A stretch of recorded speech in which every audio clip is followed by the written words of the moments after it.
और कुछ आपकी प्रैक्टिस। जैसे जैसे होती जाती है वैसे वैसे आप ग्रो करते हैं। तो आज हम आर्ट्स की नहीं, थोड़ा साइंस की बात करेंगे, और आर्ट्स आएगा प्रैक्टिस से। तो बहुत सारी टेक्निक्स है सेल्स के अंदर जो सीखना जरूरी है। आज कुछ 5 बेसिक टेक्निक से शुरू करेंगे। सबसे पहली टेक्निक होती है क्लाइंट को आइडेंटिफाई करना। Client identification. हम टेक्निकल वर्ड्स बिल्कुल यूज नहीं करेंगे, क्योंकि हमें हमें पढ़ के कोई एग्जाम नहीं देना।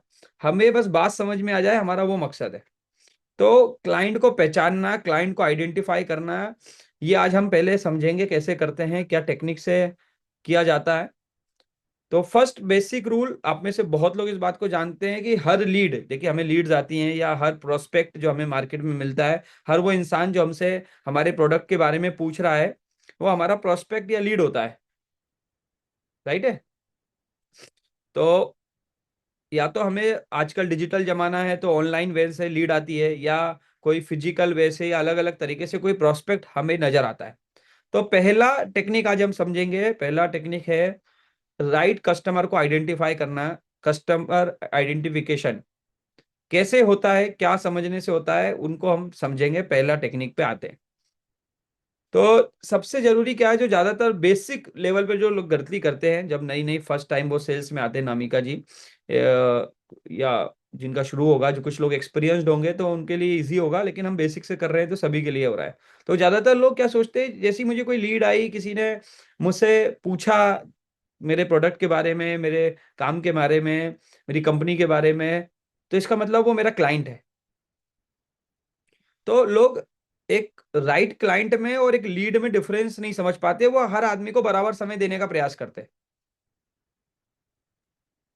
तो फर्स्ट ऑफ ऑल 3 तरह की लीड्स होती हैं, 3 तरह के क्लाइंट्स हो सकते हैं। वैसे तो कई डिपार्टमेंट में हम इसे बांटेंगे, लेकिन जो मार्केट में नॉर्मल टर्म चलता है सेल्स के अंदर, वो चलता है हॉट, वार्म और कोल्ड। ठीक है।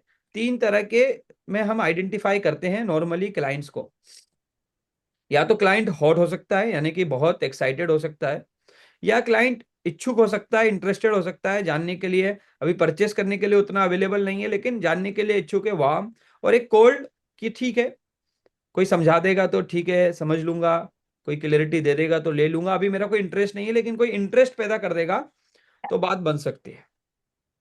तो 3 तरह के क्लाइंट आपको मार्केट में मिलेंगे, या 3 तरह की लीड्स आपको मार्केट में मिलेगी, या 3 तरह के प्रोस्पेक्ट जनरली आपको मार्केट में मिलेंगे, जिनको हॉट, कोल्ड, वार्म मार्केट में बोला जाता है।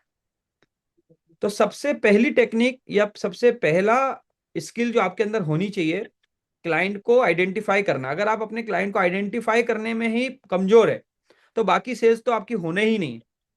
आपका लाइफ का सबसे ज्यादा टाइम वेस्ट होने वाला है, क्योंकि आप हर आदमी को बराबर समय देने वाले, या हो सकता है जो क्लाइंट था ही नहीं उसको ज्यादा समय देने वाले। क्यों? क्योंकि हृदय जी वो आपसे बात कर रहा है। मैंने जनरल मिस्टेक देखी है, ज्यादातर लोग करते हैं, क्योंकि वो रिस्पॉन्स कर रहा है इसलिए हमें लगता है वो हमारा क्लाइंट है, क्योंकि वो रिस्पॉन्स कर रहा है इसलिए हमें लगता है कि यार वो खरीद सकता है। ज्यादातर मिस्टेक ये होती है। तो लिखिए कि ज्यादातर जब आप शुरू करेंगे तो बहुत सारे लोग ऐसे होंगे जो आपसे जनरली टॉक करेंगे, बातचीत करेंगे, या आपको रिस्पॉन्स करेंगे, या आपको व्हाट्सअप रिस्पॉन्स करेंगे, और आप उनके साथ लगे रहेंगे इस उम्मीद के साथ मुझे कि यार ये तो मुझसे बात कर रहा है, मुझे रिप्लाई दे रहा है, ये तो मुझसे पूछ रहा है, इसका मतलब मेरा ये राइट क्लाइंट है। जरूरी नहीं है कि वो आपका राइट क्लाइंट हो। तो कैसे राइट क्लाइंट को आइडेंटिफाई करें, आज का पहला पर्पस रहेगा, पहली टेक्निक रहेगी। तो फटाफट से एक बार चैट बॉक्स में लिखे कितने तरह के क्लाइंट होते हैं, कितना तरह का क्लाइंट बेस होता है। जल्दी से फटाफट से एक बार आप लिखें। थोड़ा सा लर्निंग पहुंच रही है नहीं पहुंच रही है चेक करते रहेंगे। सर मैं थोड़ा सा अभी ज्वाइन किया हूँ सर। कोई बात नहीं सर, चैट बॉक्स में आ रहा है, बाकी पीछे का अभी आपको आगे डिस्कस करेंगे। बहुत बढ़िया। चलिए, जो लोगों ने अभी ज्वाइन किया वो अब आगे उन्हें थोड़ा थोड़ा क्लियरिटी होती जाएगी। सभी लोग तैयार हैं। फर्स्ट, सेल्स में सबसे जरूरी चीज है अपनी लीड को, अपने प्रोस्पेक्ट को, राइट प्रोस्पेक्ट को आइडेंटिफाई कर पाना। ये समझ पाना कि कौन मेरा एक्चुअल क्लाइंट है, कौन मेरा एक्चुअल कस्टमर है, कौन एक्चुअल मेरा इन्वेस्टर है ना। अभी हम डिटेल में भी जाएंगे कि रियल इस्टेट में कितने तरह के क्लाइंट होते हैं। अभी हम आज सेशन नहीं करेंगे, क्योंकि आज हम टेक्निक्स पे बात करेंगे, लेकिन आगे जाकर हम इस पर भी जाएंगे, बातचीत करेंगे कि एक्चुअल में रियल एस्टेट में भी कई तरह के क्लाइंट होते हैं। जैसे एग्जांपल में इन्वेस्टर होता है, लॉन्ग टर्म इन्वेस्टर होता है, एंड यूजर होता है, ट्रेडर होता है, ठीक है, ब्रोकर होता है, चैनल पार्टनर होता है। तो अलग अलग तरह के क्लाइंट बेस आते हैं रियल एस्टेट की दुनिया में। ठीक है, और उन सबकी साइकोलॉजी अलग होती है, उनके सबके सोचने का, काम करने का माइंडसेट अलग होता है। लेकिन अभी हमारा आज डिटेल सेशन इस पे नहीं है। आज हम बात कर रहे हैं पहली टेक्निक जो आप सबको समझ में आई, आइडेंटिफाई द राइट कस्टमर। तीन तरह के लोग मिल सकते हैं लीड्स में, मार्केट में, एक हॉट, एक कोल्ड, एक वार्म। कैसे आइडेंटिफाई करेंगे कि हॉट है, कोल्ड है, वार्म है, इस पर हम अभी आगे चर्चा करें। तो ये बेसिक फर्स्ट टेक्निक है जो आपको सीखनी है। तो जब भी हमें ये डिसाइड करना हो कि हमारा क्लाइंट कितना हॉट है, कितना वार्म है, कितना कोल्ड है, ये डिसाइड होगा राइट क्वेश्चनिंग से। तो इसका सॉल्यूशन क्या है हृदय जी? राइट क्वेश्चनिंग बताएगी कि वो क्लाइंट कितना, आपके सही सवाल, उससे पूछे गए सही सवाल और उसके द्वारा दिए गए जवाब, ये बात को डिसाइड करेंगे ये क्लाइंट अभी किस स्टेज पे है। अधिकांश लोग क्या करते हैं, सवाल पूछने की जगह, सुनील पुरी जी, क्लाइंट या इन्वेस्टर उनसे सवाल करता है और वो जवाब देने को सेल समझते हैं। लोग क्या गलती करते हैं श्वेता जी? क्लाइंट ने सवाल किया और ये उससे अगला सवाल नहीं करते, ये उसको जवाब देना शुरू करते हो। इन्हें लगता है यार बहुत बढ़िया हॉट है, ये तो ये मेरे से सवाल कर रहा है ना जयदीप जी, ये तो मुझसे पूछ रहा है धोलेरा के बारे में, ये तो मुझसे प्रॉपर्टी के बारे में पूछ रहा है, ये तो मेरे प्रोडक्ट के बारे में पूछ रहा है ना, ये तो मुझसे जानकारी ले रहा है, ये मुझसे पूछ रहा है, कितना बढ़िया क्लाइंट है। तो लगभग लगभग अधिकांश लोग शुरुआत में, बिगिनिंग स्टेज में उसको राइट आंसर देने का प्रयास करते हैं। उन्हें आइडिया भी नहीं होता कि वो तो सिर्फ जानने की कोशिश कर रहा है, पहचानने की कोशिश कर रहा है, समझ रहा है, शायद बाद में उसका कोई इंटरेस्ट होगा भी नहीं। तो पहला प्रोसेस क्या होना चाहिए जब भी आप लोगों से बात करो, पहले आप बात में कुछ सवालों के थ्रू, कुछ क्वेश्चंस के थ्रू ये समझो कि ये कस्टमर अभी किस स्टेज में है, अभी तुरंत खरीदने वाला है, समझने वाला है, इसको अभी मुझे हॉट में है, वार्म में है, कोल्ड में है। उसकी क्लैरिटी आपके दिमाग में सेट होनी चाहिए। उसके हिसाब से फिर आपकी कॉल, आपकी सेल्स पिच, आपकी आगे की प्रेजेंटेशन, आपका आगे का व्हाट्सअप, आगे की सारी यात्रा फिर उस हिसाब से होगी। यहां तक बात समझ में आ रही है तो जरा फटाफट से एक बार यस लिखें कि हाँ जर ये बात समझ में आ रही है कि अगर हम गलत तरीके से आइडेंटिफाई करेंगे तो हमारा पूरा सेल्स का प्रोसेस फिर गलत तरीके से चलेगा। ठीक है, जरूरी नहीं है कि आप पहली बार में ही आइडेंटिफाई कर पाए, ये प्रैक्टिस के साथ होगा, धीरे धीरे आपका अनुभव होगा, कुछ बातों से, कुछ शब्दों से, कुछ सवालों से, कुछ प्रश्नों से आप सीख जाओगे। लेकिन शुरुआत में इसकी प्रैक्टिस करनी पड़ेगी। तो पहले शुरुआत में कुछ प्रश्न होते हैं, हर प्रोडक्ट के लिए अलग अलग क्वेश्चंस हो सकते हैं, है ना, अलग अलग बातें हो सकती है, अलग अलग सवाल हो सकते हैं। कुछ कॉमन सवाल जो पूछे जा सकते हैं हम उस पर डिस्कस करेंगे। डीप सवालों के बारे में हम चर्चा करेंगे प्रैक्टिस सेशन में कि क्या पूछना चाहिए। तो नॉर्मली क्या सवाल हो सकता है, एग्जाम्पल में, एक मैं एग्जाम्पल ले रहा हूँ, एक क्लाइंट है, उसने लीड दी या पूछा कि यार ये आपका धोलेरा क्या है। ठीक है, मैंने आपका देखा था धोलेरा के बारे में, मान लीजिए मैंने कोई एग्जाम्पल पकड़ते हैं संजीव जी, मैंने कोई स्टेटस लगा रखा है या फेसबुक पे या मैंने कहीं अपने सोशल मीडिया पे, नरेंद्र जी, कुछ इंफॉर्मेशन शेयर करी थी, वहां से किसी ने, मेरे किसी पुराने मित्र ने या मित्र के मित्र ने या मित्र के भाई ने, किसी ने ऐसे ही पूछ लिया, नरेंद्र जी मैं आजकल रोज देखता हूँ आप ये धोलेरा का स्टेटस लगाते हो, ये है क्या? यस। तो हम, या पहला बंदा क्या करेगा नरेंद्र जी, वो समझाना शुरू करेगा धोलेरा बहुत अच्छी स्मार्ट सिटी है, बहुत बिग सिटी है, ये है वो है, धंधे फंदे, और जो कुछ उसको आता है 15-20 मिनट में बोल देगा। बराबर। और उस व्यक्ति में जो इंटरेस्ट जगा था वो सुनने के बाद शायद खत्म भी हो सकता है, और सुनने के बाद शायद ये इंटरेस्ट बढ़ भी सकता है। दोनों बातें हो सकती है। लेकिन इस व्यक्ति ने समझने का भी कोशिश नहीं किया कि वो पूछ क्यों रहा है, बस उसने अपने को लगा कि भाई क्लाइंट आ गया पूछ रहा है, इसका मतलब बता दो। तो ये पहली मिस्टेक लोग करते हैं नॉर्मली। क्या हो सकता है, बहुत सारे सॉल्यूशन हो सकते हैं, लेकिन अभी हम एक सॉल्यूशन, हम अभी ये समझना चाह रहे हैं क्या क्वेश्चन हो सकते हैं, डिटेल में इसको स्किल्ड में समझेंगे। तो क्या क्वेश्चन हो सकता है जी? अच्छा, धोलेरा, बिल्कुल, धोलेरा यार एक बहुत बढ़िया सिटी बन रही है, पहले सुना है इसके बारे में, कैसे जानकारी मिली आपको धोलेरा के बारे में नरेंद्र जी? यार वो आपका स्टेटस देखा था, तो इसके बारे में कुछ और पता है पहले से? नहीं। तो क्या रियल एस्टेट में कुछ इन्वेस्ट करने की इच्छा है, कुछ प्लानिंग है आपकी? हाँ यार सोच तो रहा हूँ। हाँ, ये सिटी है, यहाँ पर लोग अभी लॉन्ग टर्म में इन्वेस्ट कर रहे हैं, ऐसा हो सकता है। तो पहले आपने जानने की क्या कोशिश करी, कुछ इन्वेस्टमेंट का प्लानिंग है, कुछ बजट है। उसने बोला सोच तो रहा हूं, बताता हूं, नहीं अभी ऐसा कुछ नहीं है, बस तुम्हारा स्टेटस देखा था। अच्छा मेरा स्टेटस देखा था, चलो कोई बात नहीं, मैं आपको इसको डिटेल से बताता हूँ। ये ना इन्वेस्टमेंट का बहुत अच्छा मौका है। अब उसने के मन में कोई प्लानिंग नहीं थी, तो आपने रियल धोलेरा ना समझा के क्या आंसर किया, यार अगर आपके पास कोई बजट हो या प्लान हो सकता है तो धोलेरा ना इस समय बिग अपॉर्चुनिटी है। तो अब आपने धोलेरा को एक अपॉर्चुनिटी के रूप में समझाया। तो उसका सवाल, आपके सवाल के बाद उसका क्या जवाब आएगा, उसके हिसाब से आपका धोलेरा क्या है डिसाइड होगा। ये तो किसकी बात हो गई, एक रेंडम व्यक्ति जो आपका परिचित था, उसने आपका स्टेटस देखा, आपसे पूछा और आपने उससे अगला सवाल पूछा। तो उसने पूछा यार ये क्या है, तुम स्टेटस लगाते हुए मैं देखता रहता हूँ, धोलेरा क्या है?" तो आपने आपने पूछा कि यार धोलेरा के बारे में पहली बार सुना है या पहले कभी सुना है? नहीं मैं पहली बार ही सुन रहा हूँ।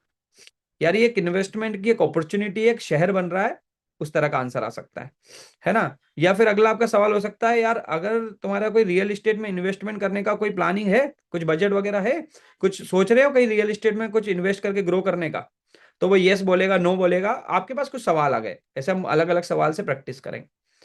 दूसरा तरीका क्या हो सकता है, एक क्लाइंट है जो आपको फेसबुक से मिला, आपने विज्ञापन डाला, फेसबुक से उसने इंक्वायरी डाली, आपके पास डिटेल आई, आपने फोन लगाया, हेलो संजीव जी, आप ने डिटेल शेयर किया था मुझे, मैं धोलेरा स्मार्ट सिटी से नरेंद्र बात कर रहा हूँ। हाँ जी, ये मैंने आपका देखा था, विज्ञापन देखा था, ऐड देखा था, क्या है ये धोलेरा? Very good. धोलेरा एक बहुत अच्छा इंडस्ट्रियल सिटी बन रहा है, एक बहुत अच्छा शहर बन रहा है, एक नया शहर बन रहा है, भारत का पहला शहर बन रहा है। तो पहले कभी सुना हुआ है आपने धोलेरा के बारे में? फर्स्ट टाइम सुन रहे? अच्छा। या वो बोल सकता है नहीं पहले सुना है, कब सुना था? क्या धोलेरा विजिट किया है आपने? अच्छा नहीं किया, ओके। तो कुछ रियल एस्टेट में इन्वेस्टमेंट का कुछ प्लान है आपका? ओके बहुत बढ़िया। क्या बजट है आपका, क्या सोच रहे हो? ये धोलेरा जो है एक पूरा शहर बन रहा है अहमदाबाद गुजरात में, जैसे अलग अलग शहर है। तो कुछ सवालों के साथ बात आगे बढ़ेगी। तो कभी पहली ये गलती नहीं करना हितेश जी कि उसने कोई सवाल किया और हमने जवाब दिया। कोशिश करना है उसके सवाल के हिसाब से हम कोई अगला सवाल पूछ पाए। तो हम अलग अलग प्रैक्टिस में सवाल पे कौन सा सवाल पूछा जा सकता है उसको ट्रायल करेंगे। तो लिख लीजिए, आज टेक्निकल पे बात कर रहे हैं, साइंस पे बात कर रहे हैं, आर्ट की तैयारी आगे प्रैक्टिस सेशन में करेंगे। तो कभी भी कोई भी क्लाइंट आपसे रमेश जी कोई सवाल पूछ रहा है तो पहला ट्राई ये होना चाहिए कि मैं भी उसको अगले सवाल का जवाब सवाल में ही दूं। जैसे आपने ये टेक्निक आपने देखी होगी, जो पॉलिटिकल लीडर्स होते हैं उनके अंदर बहुत अच्छी होती है। कभी भी प्रेस वाला, पत्रकार या कोई भी व्यक्ति जब उनसे कोई सवाल पूछता है तो आप देखना वो उस सवाल का जवाब डायरेक्ट नहीं देते, घुमा फिरा के कोई नया सवाल देते हैं। तो वो लोग इस सेल्स की टेक्निक को जानते हैं कि डायरेक्ट जवाब ना देके कोई अगला सवाल दे दो। तो ऐसे आपको भी ट्राई करना है कि भाई कोई क्लाइंट सवाल कर रहा है फर्स्ट कॉल पे, तो आपको, या जैसे एग्जांपल में मुझसे अभिनव जी ने पूछा कि हाँ जी सर ये धोलेरा क्या है, तो मैं पूछूंगा अभिनव जी धोलेरा के बारे में तो बताऊंगा ही, लेकिन अभिनव जी आप कहाँ से बात कर रहे हैं? अच्छा ओके, आप झारखंड से बात कर रहे हैं, बिहार से, अरे वाह क्या बात है, बिहार तो बहुत बढ़िया जगह है, अभी तो बहुत अच्छा चुनाव आपने जितवाया। अब बात मैंने कहाँ घुमा दी, पहले रिलेशनशिप पे ले गया मैं, रमेश जी है ना, पहले मैंने रिलेशन क्रिएट करने का कोशिश किया। समझ पा रहे हैं? तो मैंने डायरेक्ट उनको ये नहीं समझाया कि धोलेरा क्या है, जबकि मैंने पहले क्या प्रयास किया, पहले मैंने ये प्रयास किया कि मैं उसको बात को मैंने घुमा दिया, है ना सुभाष जी। मैंने आपको जैसे ही कॉल किया, सुभाष जी आप जी आपने धोलेरा के बारे में डिटेल शेयर किया था, धोलेरा, उन्होंने कहा हाँ जी किया था, क्या है धोलेरा? तो सुभाष जी धोलेरा के विषय में तो बात करूंगा ही, थोड़ा सा आपके बारे में बताएंगे, कहाँ से आप? ओके। अच्छा आप पटना से, क्या करते हैं सुभाष जी वैसे? ओके आपका ये व्यापार है। देखिए धोलेरा तो बहुत बढ़िया एक इंडस्ट्रियल सिटी बन रही है। तो धोलेरा के बारे में तो सर अभी कुछ जानकारी पहले से सुनी है, फर्स्ट टाइम सुन रहे हैं? ऐसे अलग अलग बातों से, अलग अलग सवालों से मैं कोशिश करूंगा कि पहले मैं रेपो बिल्ड करूं, है ना, पहले मैं रिलेशन क्रिएट करूं, पहले मैं उसकी नीड एनालिसिस करूं। राइट है? तो पहली एक गलती कि पहले उसने कोई सवाल पूछा सीधे उसका जवाब नहीं देना है, क्योंकि सीधे उसका जवाब देंगे तो बाद में वो आपको कोई आंसर नहीं करेगा, अपने जवाब उसको मिल जाएंगे, उत्सुकता खत्म हो जाएगी, वो कहेगा चलिए बाद में बात करते, कल बात करते, परसों बात करते, आगे बात करते, और फिर वो बात ही नहीं करता है।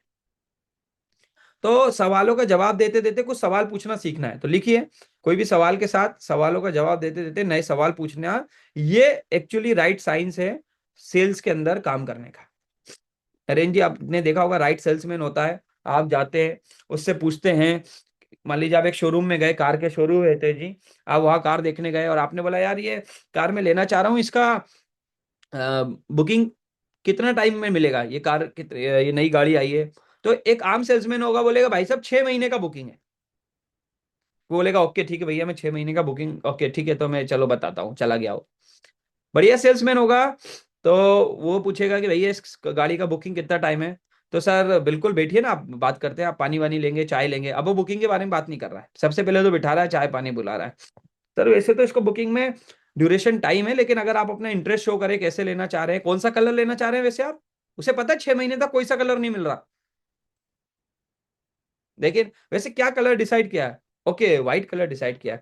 व्हाइट के बारे में सर मैं इंफॉर्मेशन देता हूँ। एक्चुअल कौन सा मॉडल लेना चाह रहे हैं सर इसका? अच्छा सर, वैसे एक बात पूछूं, यही मॉडल क्यों डिसाइड किया आपने? अब मैं इंटरेस्ट शो कर रहा हूँ, तो कब का वैसे लेने का प्लान है आपका, कब तक लेना चाह रहे हैं आप इस गाड़ी को? या जितनी जल्दी मिल जाए उतना बढ़िया है। सर कोई फंक्शन है घर में? ऐसा इतनी जल्दी क्यों? अरे मेरी वाइफ की एनिवर्सरी, अब मुझे क्या क्लियर हो रहा है, इसको वाइफ की एनिवर्सरी तक ही डिसीजन लेना है।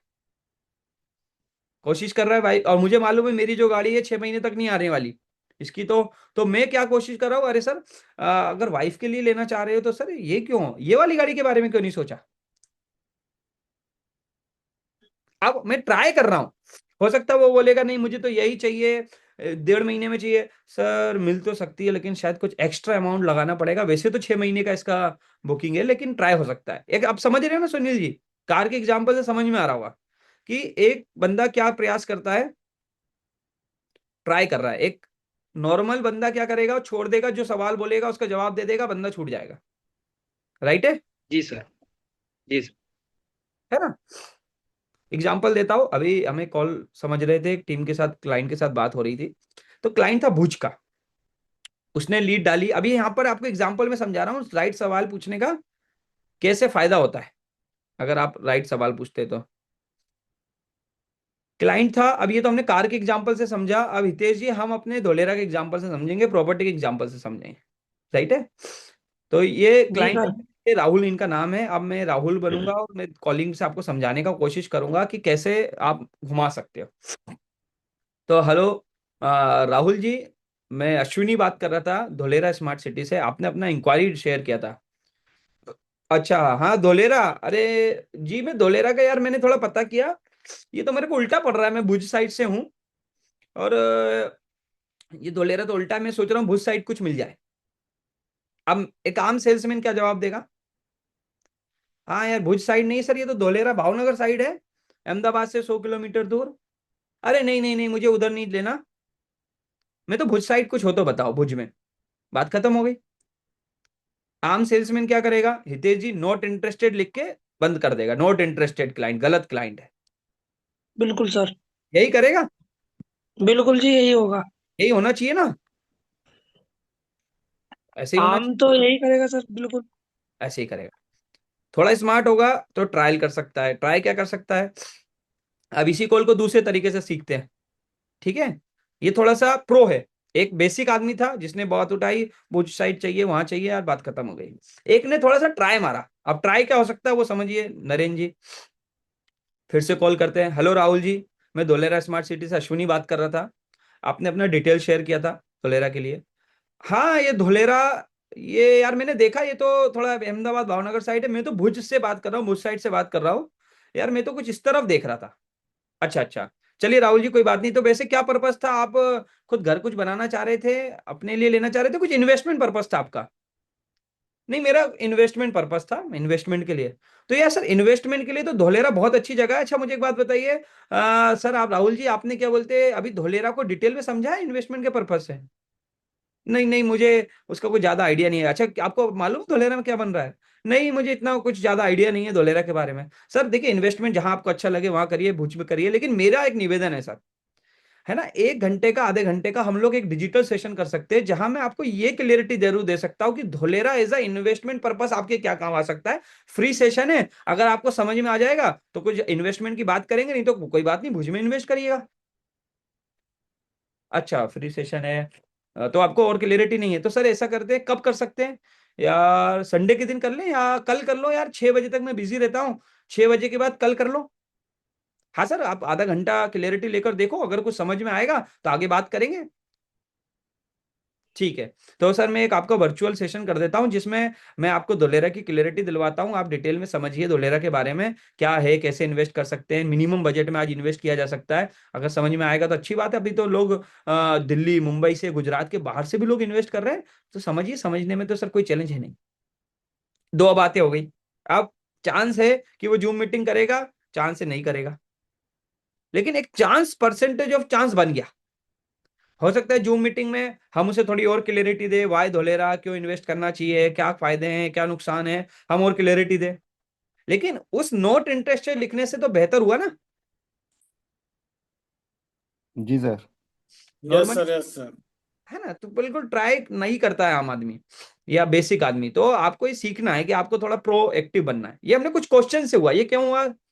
क्यों अभिनव कुमार जी हम कर पाए? क्योंकि हमने कुछ क्वेश्चन पूछे, है ना चेतन जी। सवाल क्या पूछा कि आप किस पर्पज से सर देख रहे थे वैसे भुज में? अगर वो आंसर देता जयदीप जी, नहीं नहीं मुझे तो घर बनाना है, मैं तो अभी जॉब करता हूँ, अब मैं फैमिली को सेट करना, अच्छा हाँ, फिर सर फिर तो आपको भुज में ही देखना होगा। लेकिन अगर कोई इन्वेस्टमेंट पर्पस अगर कभी आपका रहे तो एक बार याद करिएगा, धोलेरा एक बहुत अच्छी जगह है। लेकिन फ्यूचर में भी आपका इन्वेस्टमेंट का कोई प्लान हो तो धोलेरा को जरूर याद करिएगा सर। धोलेरा बहुत बढ़िया जगह है, मेरा नंबर सेव कर लीजिए, धोलेरा के नाम से कुछ इन्फॉर्मेशन लीजिए। अभी तो सर घर के इरादा है आपका, तो वैसे घर का सर क्या बजट है, कितने तक का प्लॉट देख रहे हैं? तो एक आइडिया लग गया। ठीक है, ये भी पूछ सकते हैं। क्वेश्चनिंग आना चाहिए, तो क्वेश्चनिंग की प्रैक्टिस आपको करनी है। तो ये फर्स्ट टेक्निक हमने समझी कि हम क्लाइंट को हॉट, कोल्ड, वार्म में फिल्टर कर सकते हैं क्वेश्चन के माध्यम से। क्या क्या क्वेश्चन हो सकते हैं? कुछ जनरल क्वेश्चन हो सकते हैं, है ना। अभी आपने कितना डिटेल में समझा है प्रोजेक्ट के बारे में, अभी कितनी जानकारी रखते हैं, किसी से बात हुई है क्या, फर्स्ट टाइम समझ रहे हैं क्या, राइट है, इस तरह से। अब आपको एक और सिचुएशन हो सकती है। कोई क्लाइंट ऐसा हो सकता है जो बहुत समझा हुआ हो, और आप उसको एक कोल्ड क्लाइंट की तरह, एक वार्म क्लाइंट की तरह ट्रीट कर रहे हो, क्योंकि आपने राइट क्वेश्चन नहीं पूछे। जैसे एक बंदा, एग्जांपल, लोग क्या गलती करते हैं, दूसरे एग्जांपल से समझते हैं। सुभाष जी, हाँ जी भैया, धोलेरा के लिए आपने इंक्वायरी किया था? हाँ जी किया था। तो सर बताइए वैसे क्या है आपके पास धोलेरा में? सर धोलेरा में, धोलेरा तो सर बहुत बढ़िया सिटी बन रही है, इंडस्ट्रियल वर्ल्ड सिटी बन रही है, ये बन रहा, वो बन रहा, टाटा आ गया, ये आ गया, 15 मिनट वो गा रहा है। एक सवाल पूछ लेता, सर धोलेरा के बारे में, वैसे तो सर धोलिया बहुत बढ़िया सिटी बन रही है, तो सर पहले से सुन रखा है आपने धोलेरा के बारे में? हाँ मैंने सुना हुआ है। तो सर इन्फॉर्मेशन है, विजिट वगैरह करी है? हाँ मैं विजिट करके जा चुका हूँ 1 महीने पहले। अब पूरी बात बदल जाएगी? सुन रखा है सर, कब से सुन रहे हैं धोलेरा के बारे में? यार मैं तो 2-3 महीने से रिसर्च कर रहा हूं, तब पूरी बात बदल जाएगी। लेकिन नॉर्मल व्यक्ति क्या गलती करता है?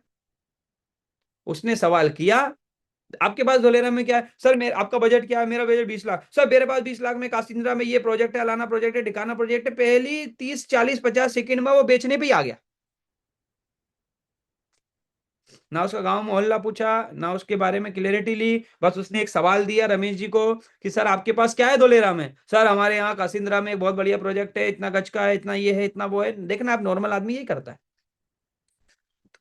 स्मार्ट आदमी रेपो बिल्ड करता है। सर मेरे पास तो बहुत सारी चीजें है, उस पर तो मैं डिस्कशन करूंगा ही रमेश सर। वैसे आप धोलेरा के बारे में कब से समझ रहे हैं? ओ एक्चुअली आप पटना से है ना सर? तो सर पटना से धोलेरा के बारे में कैसे प्लान बन गया? ऐसे वो रेपो बिल्ड करता है, बात को घुमाता है, नए सवालों में लाता है, रिलेशन बनाने का प्रयास करता है। एक गोल्डन स्टेटमेंट, गोल्डन रूल लिख लो, अगर कस्टमर को आप पे विश्वास हो गया तो आपका 90% काम हो गया। तो पहला काम होना चाहिए कस्टमर के साथ आपका विश्वास क्रिएट होना, आपका रिलेशन क्रिएट होना, फिर 10% सेल्स अपने आप हो जाती है। तो जब राइट क्वेश्चनिंग आप करते हो, जब आप रेपो बिल्डिंग करते हो, जब कस्टमर को आइडेंटिफाई करते हो, जब उससे अलग अलग क्वेश्चंस पूछते हो, तो आपका काम आसान होना शुरू हो जाता है। तो ये गलती बिल्कुल भी ना करें कि कोई भी व्यक्ति आपको फर्स्ट कॉल पे कोई सवाल कर रहा है, पहली ही कॉल पे है, पहले ही दिन उसको पूरा ज्ञान बखारे ना।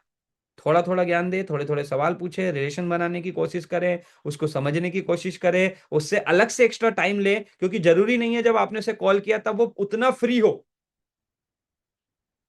कोई आदमी मैंने देखा है, बहुत सारे लोग फिजिकल भी वर्क करते हैं, तो ये तो डिजिटल बात हुई है ना। चेतन जी कहीं जा रहे थे, टहलते हुए जिम में जा रहे थे, टहलते हुए कोई बंदा मिला जिम में, चेतन जी से बात हुआ, यार वो चेतन भाई क्या हालचाल, आजकल क्या कर रहे हो? यार मैं आजकल रियल एस्टेट कर रहा हूँ, धोलेरा करके एक पूरा बहुत बड़ा शहर बन रहा है, उसमें मेरी वर्किंग चल रही है। अच्छा, अरे वाह, क्या है ये? अब चेतन भाई जिम करते रहते पूरे 1 घंटा उसको बता देते। यार बहुत अच्छी अपॉर्चुनिटी है। लेकिन तुम बताओ, इसके बारे में डिटेल से चर्चा करेंगे। रियल एस्टेट में अगर कुछ इन्वेस्ट करने का या वर्किंग करने का तुम्हारा कोई इंटरेस्ट हो तो बताओ, इस पे बात करते हैं आफ्टर जिम। हाँ यार बताओ यार, मेरा इंटरेस्ट है, मैं को सोच ही रहा था रियल एस्टेट में कहीं इन्वेस्ट करूं। तो ठीक है, आफ्टर जिम अपन डिस्कस करते हैं, मैं भेजूंगा इसके बारे में, अपन बैठते हैं चाय कॉफी के साथ। एक तरीका ये भी है, एक तरीका वहीं सब बोल दो, टक टक टक टक टक टक। आपको डिसाइड करना आप कौन से वाले तरीके को फॉलो करोगे। सेकंड तरीका ज्यादा अच्छा है, पहली कॉल पे या फोन पे या फिजिकली, उससे आराम से थोड़ी सी उसका अंदर इंटरेस्ट जगाओ, और उसके बाद एक्स्ट्रा पर्सनल टाइम लेके उसको फिर क्लियरिटी देने का प्रयास करो, और उसको गर्म करने का प्रयास करो। राइट है? तो नियम क्या कहता है, अगर क्लाइंट कोल्ड है, सिर्फ जानना चाह रहा है, तो पहले उसे वार्म किया जाए। जब तक वो कोल्ड है, जब तक वो वार्म नहीं हो जाता है, तब तक क्लोजिंग डील और बड़ी बातें करना ही नहीं है। पहले कॉल से इंटरेस्ट शो करके उसके अंदर वो क्लियरिटी देके उसको वार्म करना है। जब वो वार्म से हॉट आ जाता है कि अब मुझे यार मेरा मन बन गया, कुछ बताओ यार, कुछ खरीदना है, तब प्रोजेक्ट की बात शुरू होनी चाहिए, तब डील की बात शुरू होनी चाहिए, तब पेमेंट की बात होनी चाहिए, तब रेट्स की बात होनी चाहिए। राइट है? तो पहले कोल्ड को वार्म, वार्म को हॉट, हॉट को फिर हॉट को समझना है कि अगर वो हॉट है तो उसके साथ राइट टाइम निकाल के उसके राइट टाइम पर और राइट प्रोडक्ट देना है। अभी एक बंदा हॉट है, पूछ रहा है, तो पहला लोग नॉर्मली सवाल पूछते ही नहीं है, सर कब तक खरीदने का प्लान है, बजट अभी रेडी है, ये पूछते ही नहीं है। पता चला उसका बजट आने वाला 2 महीने बाद, चेतन जी, और उसको प्रोजेक्ट वो बता रहे हैं जिसमें 4 ही प्लॉट बचे हैं जो कभी भी खत्म हो सकते हैं। तो कुछ सवाल हैं जो लगातार आपको क्लियरिटी में रहना ही चाहिए। यहां तक बात क्लियर हो रही है? तो ये फर्स्ट सेल्स टेक्निक है, जहां हमको आइडेंटिफाई करना है क्लाइंट्स को। से सवाल पूछना बहुत जरूरी सर। हाँ जी, पूछिए, कोई कुछ पूछना चाह रहा है? नहीं पूछ रहा था अभी, जैसे अभी आप बता रहे हैं ना, तो कोई भी क्लाइंट से मतलब सवाल पूछते रहना है सर, तभी उसको पता चलेगा। हाँ, देखिए, कम क्लाइंट का पर्पस समझो, क्या क्या चीजें जो बेसिक समझनी होती है। क्लाइंट का पर्पस, बजट, अभी उसका इंटरेस्ट है कि नहीं है ना, इस सब से क्या फायदा होता है, आपका टाइम वेस्ट से बचता है। टाइम वेस्ट नहीं होता आपका फालतू। पता चला 2 दिन बात करते हो, 2 दिन बाद पता चला आपको कि यार ये तो काम का ही आदमी नहीं था। तो राइट क्वेश्चनिंग आपको ये कम करता है। कोशिश करो अपॉइंटमेंट फिक्स करो, उसके बाद फिर से टाइम लो। पहले तो 10 15 20 मिनट कॉल पे जो बात हुई हुई, अगर आपको कोई व्यक्ति, एक चीज समझो, अगर आपने किसी व्यक्ति से 5 10 15 मिनट बात करी और आपने उसे टाइम मांगा अगली कॉल का, या अगली मीटिंग का, या अगले अपॉइंटमेंट का, या अगली जूम मीटिंग का, और वो व्यक्ति फिर से आपको टाइम दे रहा है, आ रहा है, इसका मतलब वो इंटरेस्टेड है आपको सुनने में, एक्चुअल में इंटरेस्टेड है। नहीं तो आपको 80% टाइम पहला व्यक्ति पहली कॉल के बाद दूसरा टाइम ही नहीं देता है। और जो व्यक्ति आपको टाइम नहीं दे रहा है वो अभी कॉल्ड है, जो अभी इग्नोर कर रहा है, बिजी चल रहा है, इसका मतलब अभी वो हॉट नहीं है, वो कोल्ड है। उसको कोल्ड को अलग स्ट्रेटेजी से समझाना है। जी चेतन जी, कोई सवाल? सर जैसे कई बार फर्स्ट टाइम हम कॉल करते हैं तो उसके पास टाइम नहीं रहता, तो ऐसे कुछ दो चार बातें क्या बोले कि उसमें इंटरेस्ट आ जाए और सेकंड टाइम वो कॉल पे आने के लिए थोड़ा मतलब ज्यादा चांसेस बढ़ जाए, आप कुछ दो आप चार बातें ऐसी आप क्लाइंट हो, एग्जाम्पल में आप क्या बोलोगे, जैसे बात हुई तो क्या बोलोगे, अभी क्या बोलोगे कि अभी मेरे पास क्या टाइम नहीं, कैसे बोलोगे? मतलब वो बोलेगा कि मेरे को वहाँ इन्वेस्ट तो करना था लेकिन अभी मेरे पास टाइम नहीं है, बाद में बात करते हैं। ओके ओके सर, कोई बात नहीं सर, क्या राइट टाइम रहेगा आपसे बात करने का, किस समय ठीक रहेगा? वो मैं आपको कॉल कर दूंगा, आपके नंबर आ गए मेरे पास, अच्छा, लेकिन तो पता नहीं है। जी, वो बोल देता है कि मैं कॉल कर लूंगा अपने आप मेरे टाइम के हिसाब से, लेकिन कभी आता नहीं है कॉल आगे से। वो कभी नहीं आएगा सर, मैं माफी चाहूंगा, सर थोड़ा सा मेरा भी क्या रहता है, विजिट वगैरह बिजी शेड्यूल रहता है। अगर क्या आप कैलेंडर पे अपने टाइम सेट कर लेना, मुझे कोई इशू नहीं है, मैं ऑफिस टाइम के अलावा भी हमारी वर्किंग रहती है। हमारी वर्किंग सुबह 9 बजे से लेकर रात को 11 12 बजे तक चलती है। अगर आप बिजी रहते हैं ऑफिस टाइम में, तो आप बोले तो हम 7 8 बजे के बाद रात शाम में बात कर ले, कल या आज, तो हमें ही आगे से टाइम दे देना है। हाँ नहीं ठीक नहीं, है। मैं आपको लगा लूंगा। तो इसका मतलब समझ लो उसका कोई इंटरेस्ट ही नहीं था, वो जबरदस्ती क्या कह रहा है। एक दो बार आपको ट्राई मारना है कि सर कोई बात नहीं, फिर भी सर मैं थोड़ा सा आपको बताऊं, मेरा भी विजिट वगैरह रहती है, अपॉइंटमेंट्स रहती हैं, तो अगर एक कोई टाइम सेट हो जाए ना, तो हम दोनों के लिए बहुत ईजी रहेगा। क्योंकि पता जैसे अभी आप बिजी हो, आप मुझे लगाओ पता नहीं मैं बिजी हूँ तो शायद शेड्यूल ब्रेक हो जाए। तो आप शाम को फ्री रहते हैं कि कल शाम को 7 बजे कर लें? अब वो दो चीज बोलेगा, अरे मैं आपको लगा लूंगा, ये बोलेगा नहीं यार कल तो मैं तो सर आप बताओ परसों सुबह 6 बजे कर ले, परसों शाम को कर ले, दोपहर में कर ले। ऐसे आपको आगे से ऑप्शन देना है। ये गलत होता है। हम जब उसको ये बोलते हैं ना कब कर ले, तो वो हमें बोलता है मैं बताता हूँ। आप उसे आगे से टाइम दे दो, सर अभी आप बिजी हो, सॉरी कोई बात नहीं, तो सर शाम को 7 बजे बात करें, मैं आपको लगा लूंगा। सर मैं माफी चाहूंगा, मेरा भी थोड़ा शेड्यूल बिजी रहता है, मेरा भी थोड़े विजिट्स रहते हैं, क्लाइंट्स रहते हैं, मीटिंग्स होती हैं, तो एक टाइम पे बात हो जाएगी तो ज्यादा ठीक रहेगा। आप भी कंफर्टेबल रहेंगे, मैं भी कंफर्टेबल रहूंगा और अच्छे से क्लियरिटी दे पाऊंगा। और अगर आप क्लियरिटी लेना ही चाह रहे हैं तो ऐसा करें, कल रात को 8 बजे कर लें या दिन में 2 बजे कर ले, या दो ऑप्शन दे दो, एक ऑप्शन की जगह दो भी दे सकते हो। तो सर दिन में कर लें कल 11 बजे, या कल शाम को 6 बजे, जो भी आप दो ऑप्शन दोगे तो या तो कुछ चुनेगा या कुछ भी नहीं चुनेगा, बोलेगा अरे मैं लगा लूंगा अपने हिसाब से, तो इसका मतलब उसका कोई ज्यादा इंटरेस्ट नहीं। लेकिन अगर आपने दो ऑप्शन दिए उसके बाद उसने कोई रिस्पॉन्स दिया, इसका मतलब उसका इंटरेस्ट था, वो सच में जेन्युइनली इस टाइम बिजी था जिस टाइम आपने उसे फोन लगाया। ठीक है, तो दो तरह के लोग हो सकते हैं, एक इंटरेस्ट होगा, एक सच में बिजी होगा, एक का सच में इंटरेस्ट है, और एक का सच में इंटरेस्ट नहीं है, वो फोन काटना चाह रहा है। तो वो आपको समझ में आ जाएगा, है ना। तो इस तरह से आप उससे कुछ ऐसे क्वेश्चन कर सकते हो जिसमें उसके पास दो ही ऑप्शन हो। यहां तक क्लियरिटी आ रही है? जी सर। चलिए, तो ये पहली हमने आज टेक्निक्स पे बात करी, जिसमें हमने कस्टमर को आइडेंटिफाई करने की प्रोसेस को समझा, जो सवालों के साथ होता है। बेसिक चीज हमने समझी कि भाई कोल्ड वार्म हॉट तीन तरह के लोग मार्केट में मिलेंगे, और कोल्ड को हमें वार्म में कन्वर्ट करना है, वार्म को हॉट में, और हॉट को फिर हमें डील में कन्वर्ट करना है। राइट है? चलिए, तो ये तो हमारी कस्टमर आइडेंटिफिकेशन की जो सेल्स की बेसिक स्किल है वो हमने समझी। अब जो सेकंड टॉपिक है जो हमारे लिए बहुत इंपॉर्टेंट है ना, कस्टमर की नीड को एनालिसिस करना, है ना। नीड को राइट नीड को एनालिसिस करना, ये सेल की टेक्निक है। नीड एनालिसिस करना आना चाहिए। सेकंड, नीड एनालिसिस में भी सबसे इंपॉर्टेंट चीज क्या है? सही सवालों का पूछना। तो नीड एनालिसिस सही सवालों से होगी। बिना नीड एनालिसिस के अगर आप बाकी प्रोसेस करोगे तो आपका काम नहीं बनेगा। तो अभी हमने दो चीजें एक साथ कर ली, नीड एनालिसिस के भी सवाल हमने इसमें ले लिए थे पहले वाले में, तो दो चीज हमने एक साथ क्लियर कर ली। एक तो कस्टमर को भी आइडेंटिफाई करा, और नीड को एनालिसिस करने के लिए क्या क्या सवाल ले लिए थे अभी हमने इससे थोड़ी देर पहले। बजट के बारे में पूछ लेना, ठीक है। आप खुद डिसीजन लेते हैं या कौन डिसीजन लेगा, आप अकेले डिसीजन लेंगे या फैमिली के साथ, तो वो बोलेगा मैं फैमिली के साथ डिसीजन लूंगा, है ना। तो आपको थोड़ा ये पता चल गया।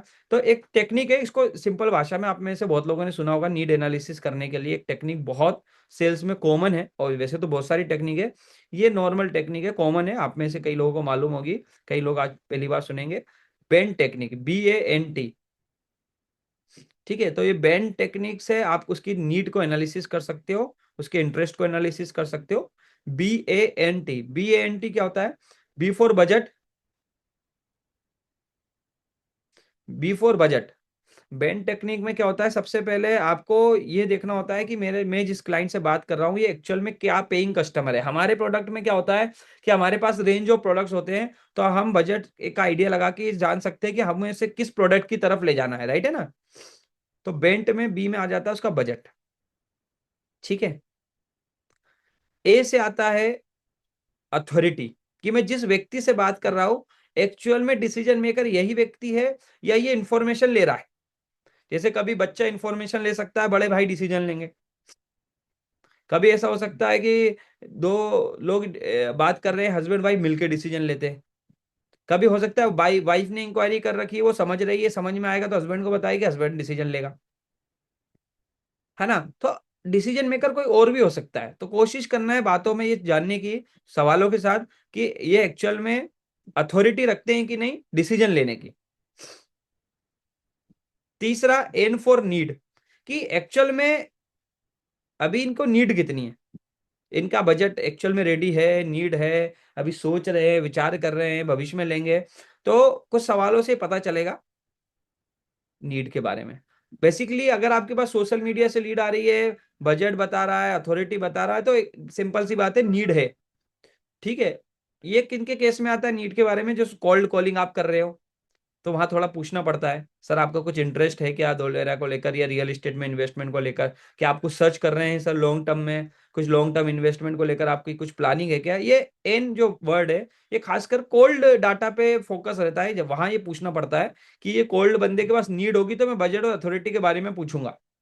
तो अलग अलग डेटा पे अलग अलग कस्टमर पे ये सिक्वेंस इसका बदलता रहता है। और सबसे important part T for timeline. Sunil Puri ji ये जानना जरूरी है कि उसका टाइम लाइन क्या है, वो कितने दिन में डिसीजन लेने की प्लानिंग में है। ये खासकर आपने देखा होगा कार के शोरूम में बहुत होता है, कार के यहाँ पर कार के प्रोडक्ट में बहुत होता है, बहुत सारे प्रोडक्ट्स में लोग करते हैं भैया कब तक लेने का प्लान है, उसके हिसाब से हम चर्चा करें आगे की। यार अभी नहीं, दिवाली पे लेने का प्लान है, तो वो बेसिक सी बातें करेगा, नंबर सेव करेगा, ठीक है सर दिवाली पे ऑफर आएंगे तो अपन डिस्कस करेंगे। तो वो उसे मालूम चल जाता है ये अभी राइट कस्टमर, अभी का कस्टमर है कि फ्यूचर का कस्टमर है। तो वो रिलेशन बनाता है दिवाली वाले के साथ, उसको कुछ चीजें बेचता रहता है और डिटेल देता रहता है, वो उस हिसाब से बात करता है। तो टी फॉर टाइमलाइन को बहुत अच्छे से समझना है। तो ये BANT बेसिक टेक्निक है, इससे भी एडवांस आ गई आज की डेट में, हम उनको नेक्स्ट चैप्टर में समझे। तीसरा जो सबसे इंपॉर्टेंट है जहां पर आता है प्रेजेंटेशन टेक्निक्स। प्रेजेंटेशन के बारे में, प्रेजेंटेशन यानी कि जब प्रेजेंटेशन कई तरह से हो सकती है, या तो हम ऑनलाइन दे रहे हो, या हम फिजिकल 1-to-1 मिलके दे रहे हो, या हम डिजिटल जूम पे दे रहे हो। तो प्रेजेंटेशन की टेक्निक का इंपॉर्टेंस बहुत है सेल्स में। सबसे पहला क्या हुआ, फर्स्ट कॉल पे हमने बात करी समझा, ये तो हुआ इंट्रोडक्शन, इंट्रो हुआ उसका, है ना। फिर आता है प्रेजेंटेशन। तो इंट्रोडक्शन में आप इसे समझिए, जब भी हम किसी क्लाइंट के साथ काम करते हैं तो इंट्रोडक्शन या रिलेशन जो पहली टेक्निक थी वो पहला 10% काम करती है। 10% काम कहाँ हुआ संजीव जी, हमारे उससे हाय हेलो किया, हमारा इंट्रो हुआ, बेसिक उससे बातचीत हुई, बेसिक उसको धोलेरा के बारे में पता चला, उसने आगे की डेट दी, आगे का टाइम दिया, आगे का समय दिया फॉर प्रेजेंटेशन। अब प्रेजेंटेशन कई तरीके से हो सकती है रमेश जी, फिजिकल उसके घर पे हो सकती है, हमारे अपने ऑफिस हो सकती है, या फिर जूम पे हो सकती है, ऑनलाइन हो सकती है, या लंबे फोन पे भी हो सकती है। फोन वाली को आप ही समझो कि वो सबसे कमजोर प्रेजेंटेशन है। जूम पे या फिजिकल मिलने वाली प्रेजेंटेशन को, क्योंकि आप दो लोग उसमें बॉडी लैंग्वेज देखते हो, बात करते हो, वो प्रेजेंटेशन ज्यादा ठीक है। तो 10% काम होता है प्रेजेंट, 10% काम हुआ फोन का, इंट्रो का, रिलेशनशिप का। 40% काम करता है आपका प्रेजेंटेशन स्किल। अब शुरुआत में तो आप लोगों को क्या होगा, आपको प्रेजेंटेशन खुद नहीं करनी है, यहाँ पर टीम सपोर्ट करती है, जो लोग एक्सपर्ट्स हैं, जो ऑलरेडी अच्छा काम कर रहे हैं, वो आपके भी आप पे प्रेजेंटेशन देते हैं आपके क्लाइंट को। लेकिन अगर आपको सीखना होगा तो किन चीजों का ध्यान रखना है। सबसे पहले जब भी हम प्रेजेंटेशन स्किल की बात करेंगे तो हमें वहां पर भी प्रेजेंटेशन के समय क्लाइंट की नीड को एनालिसिस करते हुए, उसको प्रॉपर्टी ना समझाते हुए, उसको हमें फ्यूचर समझाना होता है रियल एस्टेट में। तो अगर हम प्रेजेंटेशन में फ्यूचर दिखा रहे हैं, ग्रोथ दिखा रहे हैं, अपॉर्चुनिटी दिखा रहे हैं, प्रॉपर्टी बेचने की जगह उसको फ्यूचर में क्या ग्रोथ आ सकती है वो दिखा रहे हैं, लोकेशन के एडवांटेज दिखा रहे हैं, सिटी के एडवांटेज दिखा रहे हैं, तो काम आसान होता है। तो कभी भी फीचर्स नहीं समझाने, कभी भी प्रेजेंटेशन में हमें फीचर्स नहीं समझाने होते, बेनिफिट्स समझाने होते हैं। फीचर बेनिफिट्स क्या है इस पे हम डिटेल बातचीत करेंगे, तो लिख लो बेनिफिट्स वर्सेस फीचर्स, है ना। टेक्निकल ज्यादातर लोग प्रेजेंटेशन में टेक्निकल बातें ज्यादा करते हैं, ये टीपी है, वो टीपी है, इतना टीपी है, इतना सब टीपी है, इतने गांव है, इतना ये है, इतना मोहल्ला है, इतना रोड है, वो टेक्निकल बातें ज्यादा करते हैं। उन टेक्निकल बातों को बेनिफिट्स के साथ कैसे समझाया जा सकता है। जैसे एग्जांपल आप उसे ये भी बोल सकते हैं, सर धोलेरा में 25 मीटर से लेके ना 70 मीटर 250 मीटर तक की रोड है। इसी बात को कैसे समझाया जा सकता है नरेंद्र जी प्रेजेंटेशन में। नरेंद्र जी मैं आपको इस सिटी के बारे में बताता हूं, सबसे बड़ी बात क्या है इस शहर के अंदर, इस शहर में कभी आपको ट्रैफिक की समस्या नहीं आएगी। इस शहर में टाइम की बचत बहुत ज्यादा है, क्योंकि सर इस शहर को इतना बढ़िया डिजाइन किया है, इसका रोड डिजाइनिंग इतना बढ़िया किया है, 25 मीटर से लेकर 250 मीटर की रोड को ऐसे दिया गया है। पहले तो इस शहर में चौड़ी रोड है, जिससे आपको कभी बेंगलोर जैसे, दुबई या मुंबई या दिल्ली जैसे जो है कभी ट्रैफिक की समस्या नहीं होगी। आप इस शहर में कहीं भी 20-25 मिनट में कहीं भी पूरे शहर में जा आ सकते हो। अब इसी फीचर को बेनिफिट के रूप में कैसे समझाया। तो अगर आप प्रेजेंटेशन में बेनिफिट समझा सकते हो बात को, अगर प्रेजेंटेशन तो सेम ही है लेकिन उसको एग्जाम्पल अगर आपके बेनिफिट के साथ है तो बंदे के दिल में जाती है, बंदे के समझ में बात आती है। और अगर कुछ लोग प्रेजेंटेशन देते हैं, सर ये 25 मीटर का रोड है, 50 मीटर का रोड है, 70 मीटर का, ये 2009 में धोलेरा बना था, 2017 में काम चालू हुआ, इसको बेनिफिट के साथ कैसे समझा सकते हो। आप उसके शहर से धोलेरा का कंपैरिजन कैसे कर सकते हो? विथ कंपैरिजन कैसे? क्योंकि हमारा जो मनुष्य का दिमाग है वो कंपैरिजन में समझता है, कंपेयर करता है किसी चीज को। तो प्रेजेंटेशन में आपकी कंपैरिजन स्किल, कंपेयर करने की स्किल बढ़िया होनी चाहिए। किसी एग्जाम्पल से कंपेयर करो, उसके घर से कंपेयर करो, उसके शहर से कंपेयर करो, किसी बड़े शहर से कंपेयर करो। तो कंपैरिजन करना है, वो भी सिंपल भाषा में। ये लिखो भाई। तो प्रेजेंटेशन स्किल, या हम लोग आपकी प्रेजेंटेशन प्रैक्टिस कराएंगे फ्यूचर में, लेकिन क्योंकि आज हमें इस पे डिस्कशन करना है तो हम बात कर रहे हैं।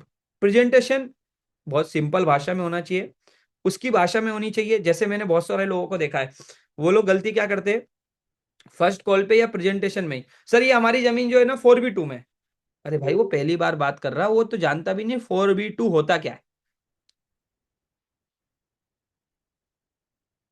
ऐसा गलती होती है ना, फोन पे भी लोग बताते हैं, सर मैं आपको एक जमीन दे दूंगा, वो टेक्निकल भाषा में समझाते हैं, सर मैं आपको जमीन दे दूंगा झांकी में। अरे उसको पता ही नहीं झांकी कहाँ है, मिंगलपुर कहाँ है, बबलियारी कहाँ है, कौन सा शहर कहाँ है ना। उसकी भाषा में बात कर। सर कहाँ से आप? अच्छा पटना से। सर आपके इधर का पॉश इलाका कौन सा है जहां सबसे ज्यादा रेट है पटना में? ये ऐसे सवाल हो सकता है ना रमेश जी? तो सर मेरे पटना में ना ये इलाका है बढ़िया, पॉश XYZ इलाका है। वेरी गुड सर, वो पॉश क्यों है, क्या है वहाँ, क्या खास बात है? वहाँ बढ़िया मल्टीज है, ये चीजें हैं, IT हब है, वहाँ रोड चौड़ी है, वहाँ इंफ्रास्ट्रक्चर बहुत बढ़िया है।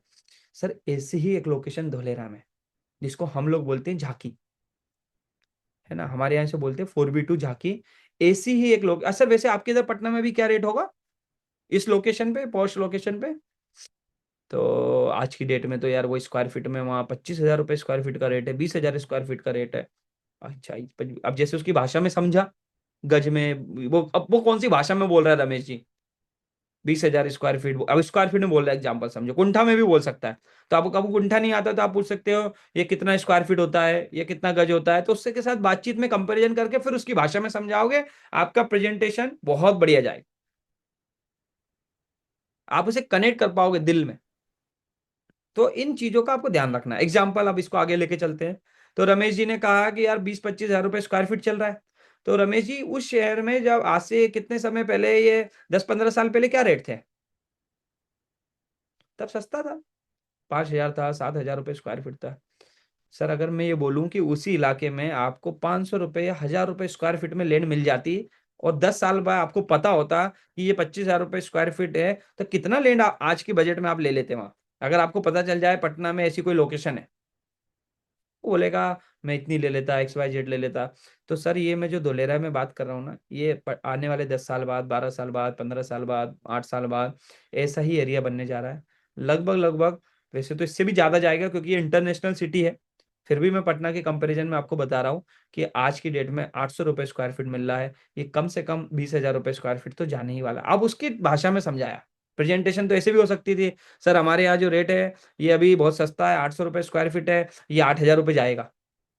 एक आपने थोड़ा कंपैरिजन करा, थोड़ा रिलेशन बनाया, थोड़ा टेक्निकल भाषा के साथ उसको कनेक्ट करा उसकी भाषा में। ठीक है। मैंने बहुत सारे लोगों को देखा है, वो एक लाइन बोलते हैं, सर ये जो है ना स्पोर्ट्स रिक्रिएशन जोन है, उसको पता ही नहीं स्पोर्ट्स रिक्रिएशन जोन क्या होता है, ना उसके इधर स्पोर्ट्स है ना रिक्रिएशन है, उसको आइडिया ही नहीं है। सर ये HEC में, अब वो HEC वर्ड ही नहीं समझता है।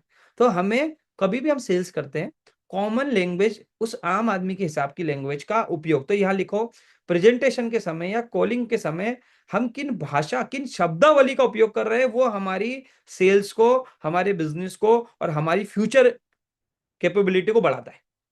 जैसे मैं कोशिश करता हूं मेरी ट्रेनिंग में कि मैं आम भाषा में समझाऊं, टेक्निकल भाषा का उपयोग ना करूं, क्योंकि आपको एग्जाम देने नहीं आए, आपको कोई कोच बनने नहीं आए, आपको मेरे बात से यहां से सीख के किसी को सिखाना नहीं है, आपको समझ आए इस भाषा में मैं समझाता हूं।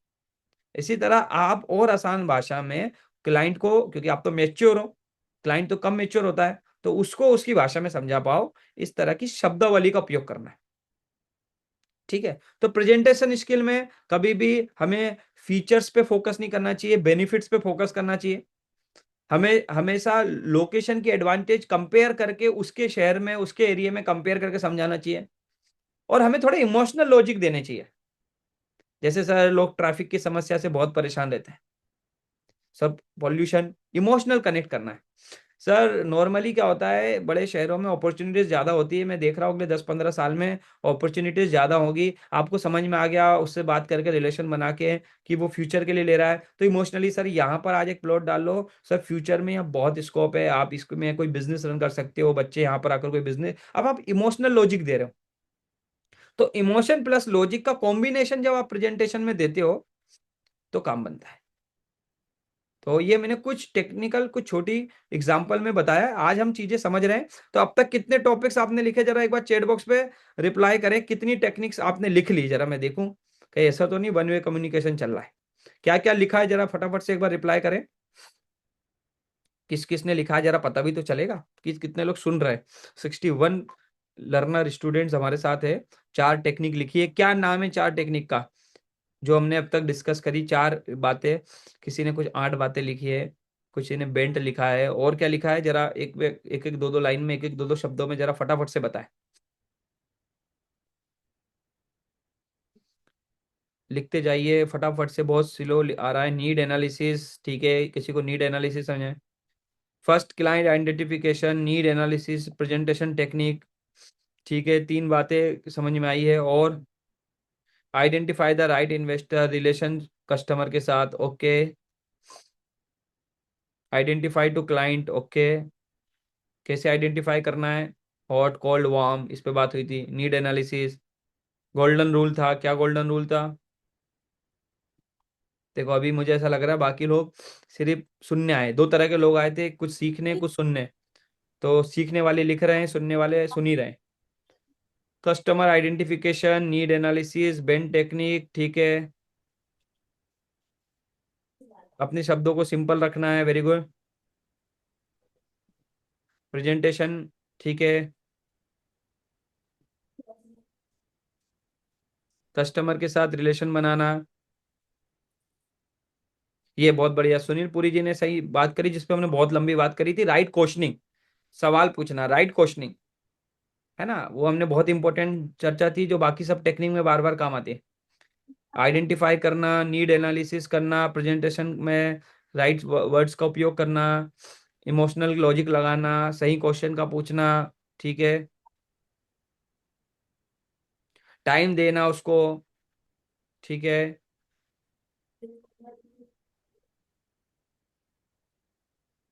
ठीक है, रेपो बिल्डिंग करना, कंपेयर करना, बहुत बढ़िया,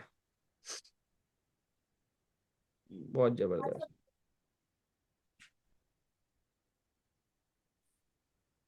तो फर्स्ट हमने समझा था first call rapport building technique, जिसमें कस्टमर को आइडेंटिफाई करना, क्वेश्चंस के साथ ओपनिंग में सही सवालों का पूछना, कॉन्फिडेंट होकर हमें उसके साथ सवाल करने हैं। दूसरा हमने क्लाइंट के साथ नीड एनालिसिस करना, समझा उसकी नीड को कैसे एनालिसिस करें। तीसरे में हमने समझा प्रेजेंटेशन, जिसमें हमने एक इंपॉर्टेंट बात बताई थी जिस पे ध्यान नहीं दिया, फर्स्ट कॉल 10% काम करती है। फर्स्ट बात जब आप बात करते हो, 10% ही काम कर रही है अभी रोल में। सेकंड कॉल या कोई प्रेजेंटेशन उसके साथ जब अच्छे से होती है, जब वो आधा 1 घंटा आपको देता है, तो आपका 40% काम और हो गया।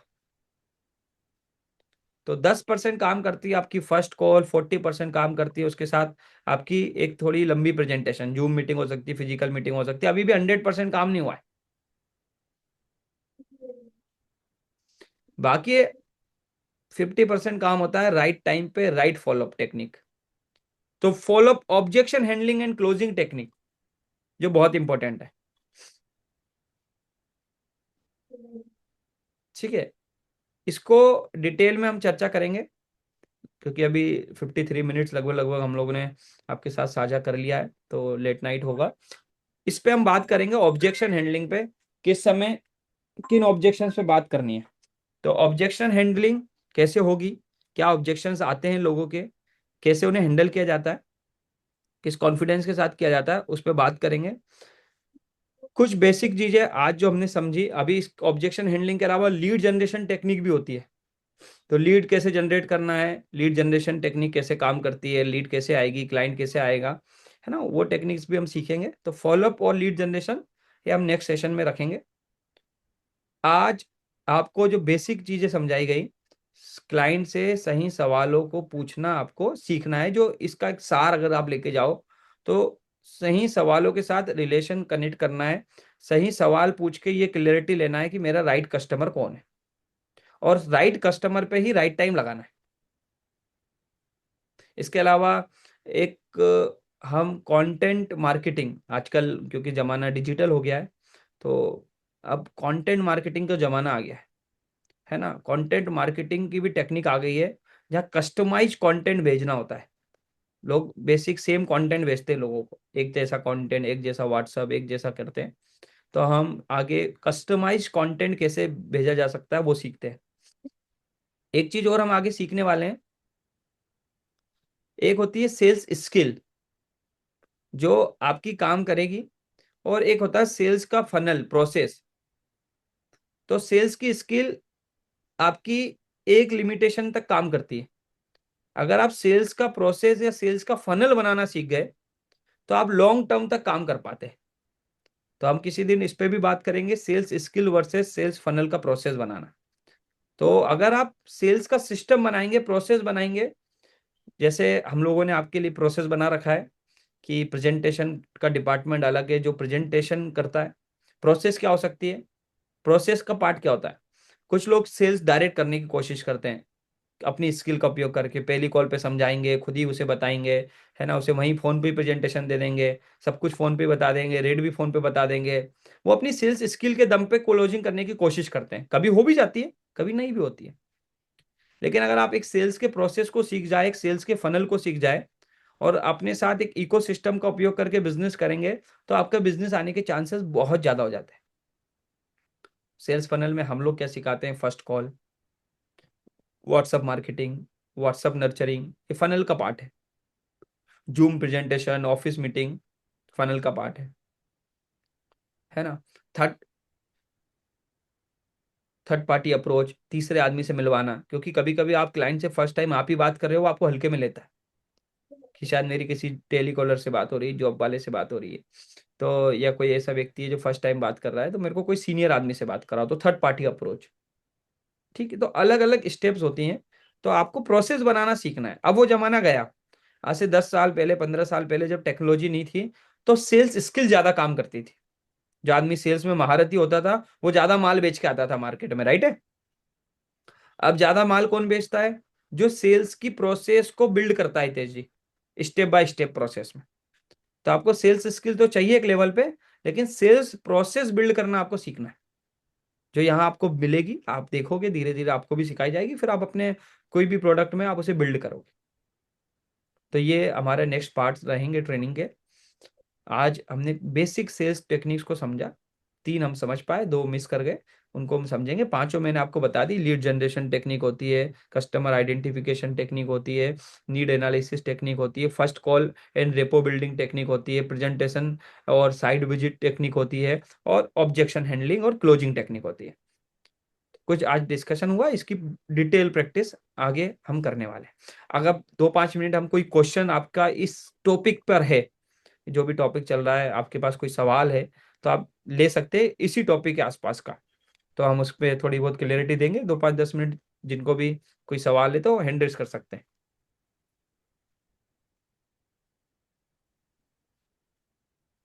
किसी का भी कोई सवाल, कुछ भी पूछना है? सर हम प्रेजेंटेशन टेक्निक किस टाइप का दे सकते हैं, मतलब ये किस टाइप का हो सकता है? देखिए, प्रेजेंटेशन में बेसिकली प्रेजेंटेशन का पर्पस क्या होता है? एक आदमी को पूरी इंफॉर्मेशन राइट वे में मिले। प्रेजेंटेशन का मतलब ये है कि वो अब जानना चाहता है कि भाई मेरा या मेरी प्रॉब्लम, मेरा काम जो मैं चाहता हूँ वो कैसे सॉल्व हो। तो बेसिकली तो क्योंकि अगर आप धोलेरा की बात करेंगे तो ज़्यादातर प्रेजेंटेशन ऑनलाइन होगी आपकी जूम पे क्लाइंट के साथ। तो अभी आप धीरे धीरे प्रोडक्ट नॉलेज लीजिए, फिर हम लोग प्रेजेंटेशन प्रैक्टिस कराएंगे आपकी, कि भाई आप एक क्लाइंट आपको साथ जूम पे आता है और आपको उसे धोलेरा समझाना है, तो आप कैसे समझाएंगे, किन शब्दों का उपयोग करेंगे, कैसे बात करेंगे, ये हम फ्यूचर में आपको सिखाएंगे। और बताएंगे भी कि किन चीज़ों का आपको कभी कभी बताना होता है, हर क्लाइंट के हिसाब से चीज़ों को बताना पड़ता है। तो क्लाइंट कैसा है उस हिसाब से चीज़ें आपको उसे बतानी पड़ती है। तो प्रेजेंटेशन को हम सीखेंगे। प्रेजेंटेशन स्किल में जो आज हमने समझने की कोशिश करी है वो क्या है, कि हम उससे सही सवाल पूछे प्रेजेंटेशन के दौरान, कंपैरिजन करें, चीजों को कंपेयर करके समझाए, है ना, उसके शहर से, उसकी भाषा में, उसके शब्दों में, उसके स्क्वायर फीट, स्क्वायर यार्ड, कुंठा क्या चलता है, उस हिसाब से समझाए। तो प्रेजेंटेशन टेक्निकल ना रख के सिंपल वर्ड्स में होनी चाहिए। ये आज हमने बेसिक बात समझी।